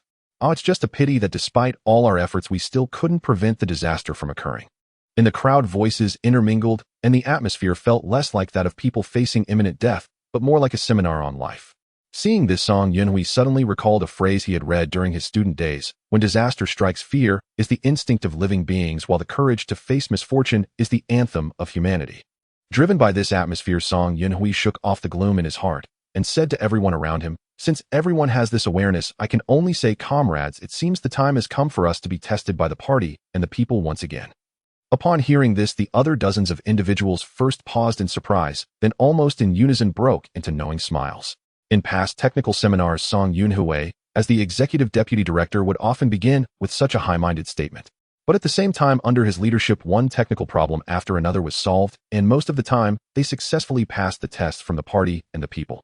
Song Yunhui smiled, as well, then looked around, and continued, I propose we sing the national anthem of our great nation together to greet the last test of our lives. What do you all think? Agreed. I support it. I agree too. Seeing everyone unanimously approve, Song Yunhui, as the initiator of this proposal, took the lead in singing the first line of the national anthem of Huaxia. Arise, ye who refuse to be slaves with our flesh and blood. The solemn and sacred chorus echoed, spread, and reverberated throughout the storage tank area. Meanwhile, above the crowd, the pressure gauge of storage tank No. 4 indicated that the internal pressure had exceeded the red line of 1.6 MPa, approaching 1.7 MPa. The metal exterior of the tank began to deform, and small cracks appeared at the welded joints, making an ear-piercing sound. Sizzle. White gas-like tiny particles leaked out from the tearing gaps. But soon these noises were drowned out by each face among the dozens of people wore an expression of fearless calm, as if collectively mocking the incompetence of fate. And that enigmatic fate seemed indeed to be provoked by them. The gigantic storage tank above them could no longer withstand the pressure and exploded with a deafening roar. In an instant, a torrent of white gas accompanied by flames of yellow and blue engulfed all those below. The scorching shockwave acted like an invisible wall, knocking everyone down before they could even feel pain, the temperature exceeding 1,000 degrees, ruthlessly stripping away their lives. But it wasn't over. A powerful shockwave expanded outward in a ring shape. Wherever it went, the metal exteriors of the chemical raw material storage tanks, which were already under rapid pressurization, were effortlessly destroyed. Dozens of explosions erupted in quick succession within a very short period of time. Inside the Donghai refinery, all the flammable and explosive chemical storage tanks had vanished, replaced by clusters of bizarrely colored toxic fireballs. These fireballs were expanding upwards at an astonishing speed, continuously merging together. Not only the dozens of massive storage tanks, but the inferno quickly spread to every corner of the vast plant, accompanied by ethylene, fluorine, and other chemical materials. Wherever it went, there was either fire or violent explosions. The successive shockwaves produced by the explosions flattened all buildings within a 1,000-meter radius centered around the Donghai refinery, and all living beings perished due to thermal radiation. Within a 3-kilometer radius, most buildings had shattered doors and windows, and the walls were cracked. Numerous vehicles on the roads were overturned. The thermal radiation continued to spread. Although its lethality diminished with the expanding range, it still inflicted second-degree burns on the vast majority of people within a 5-kilometer radius. In the current global blackout situation, such injuries were indistinguishable from a slow death. Perhaps it would be better to die outright. At least that way one wouldn't suffer such torment. Within a 5 to 10-kilometer range, the impact of the explosions gradually diminished, but it still caused temporary deafness and internal pain for tens of thousands of people. In an instant, the entire Xinhai district was enveloped in a swirling mass of black and white smoke as the bizarre flames ravaged everything flammable. Every moment, countless lives were either suffocated by the thick smoke or burned alive. The wails sounded like the cries of ghosts, making it a hell on earth. But this was not the most terrifying part. The most perplexing aspect was that even if some were fortunate enough to survive, they could not escape the erosion of toxic gases formed by the mixed burning of various chemical materials. At this moment, Wang Lin, who had personally sent Jiang Mengyao to reunite with her boyfriend, was pedaling furiously on his bicycle to escape. Though he had already fled from the epicenter of the explosion, he was by no means out of danger, but rather in a relatively safe position. Thus, amidst the continuous booming explosions behind him, Wang Lin weaved through the obstacle-filled streets and returned to the Xingfu Jiyuan neighborhood before 1:30 in the afternoon. As he entered the neighborhood, he noticed several people standing idly by the roadside inside, each holding some supplies. Wang Lin glanced around and saw cold medicine, rice flour, cooking oil, instant noodles. The variety was vast. At this point, being able to bring in supplies from outside was clearly not just about money. Their connections were evidently substantial. Originally, these people were all intently watching the direction of the explosions, but Wang Lin's sudden appearance immediately made them alert, as if fearing he would snatch the supplies from their hands. Wang Lin discerned their underlying thoughts from their subtle gestures of protecting their food. I have enough supplies in hand for everyone in the neighborhood to last several lifetimes, yet you three, with your meager rations, feel the need to hide them. Who do you think you're looking down on? Although Wang Lin felt somewhat speechless, he only muttered a few complaints in his heart. On the surface, he simply cast a casual glance before averting his gaze, riding off nonchalantly and disappearing around the corner. Arriving in front of Building 8, Wang Lin dismounted, his right hand gripping the handlebars as he entered the stairwell. Due to the global power outage, the elevator was practically a decoration. He had no choice but to store his bike in a different dimension before climbing the stairs to go home. Fortunately, his home was on the 7th floor, which wasn't too high, and he arrived in no time.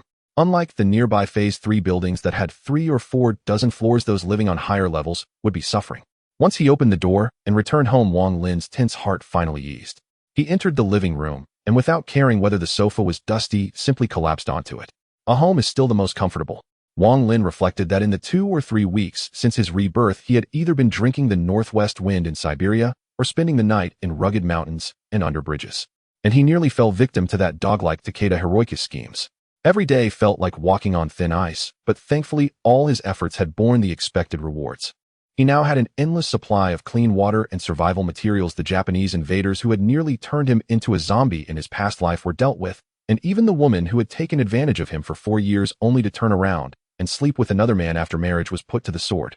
Moreover, there were some unexpected gains. For instance, his superior Song Junyu. In his past life, he had little interaction with this woman. Wang Lin speculated that Song Junyu most likely died one night during the apocalypse or became food for zombies.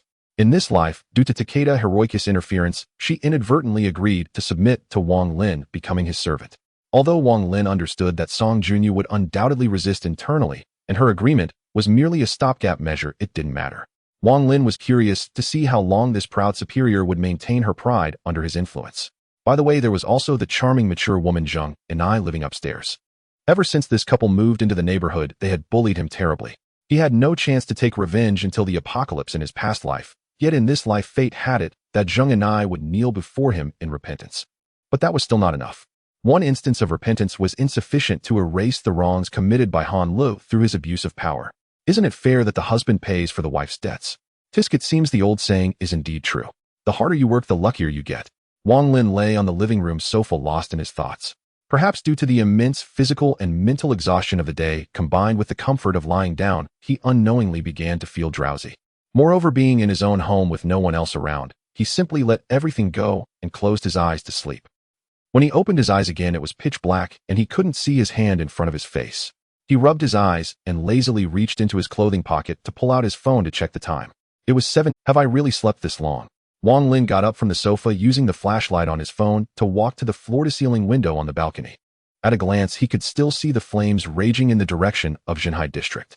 After more than 6 hours of burning and spreading, thick smoke obscured the stars and moon, forming dark clouds over the city. To make matters worse, Ningxing was a coastal city. It was already night, and the sea breeze blowing in was growing. If the fire were to continue to develop, the toxic gases leaking from the Donghai refinery would gradually spread throughout the city with the evening breeze. However, Wang Lin was not worried about this, because a change was coming.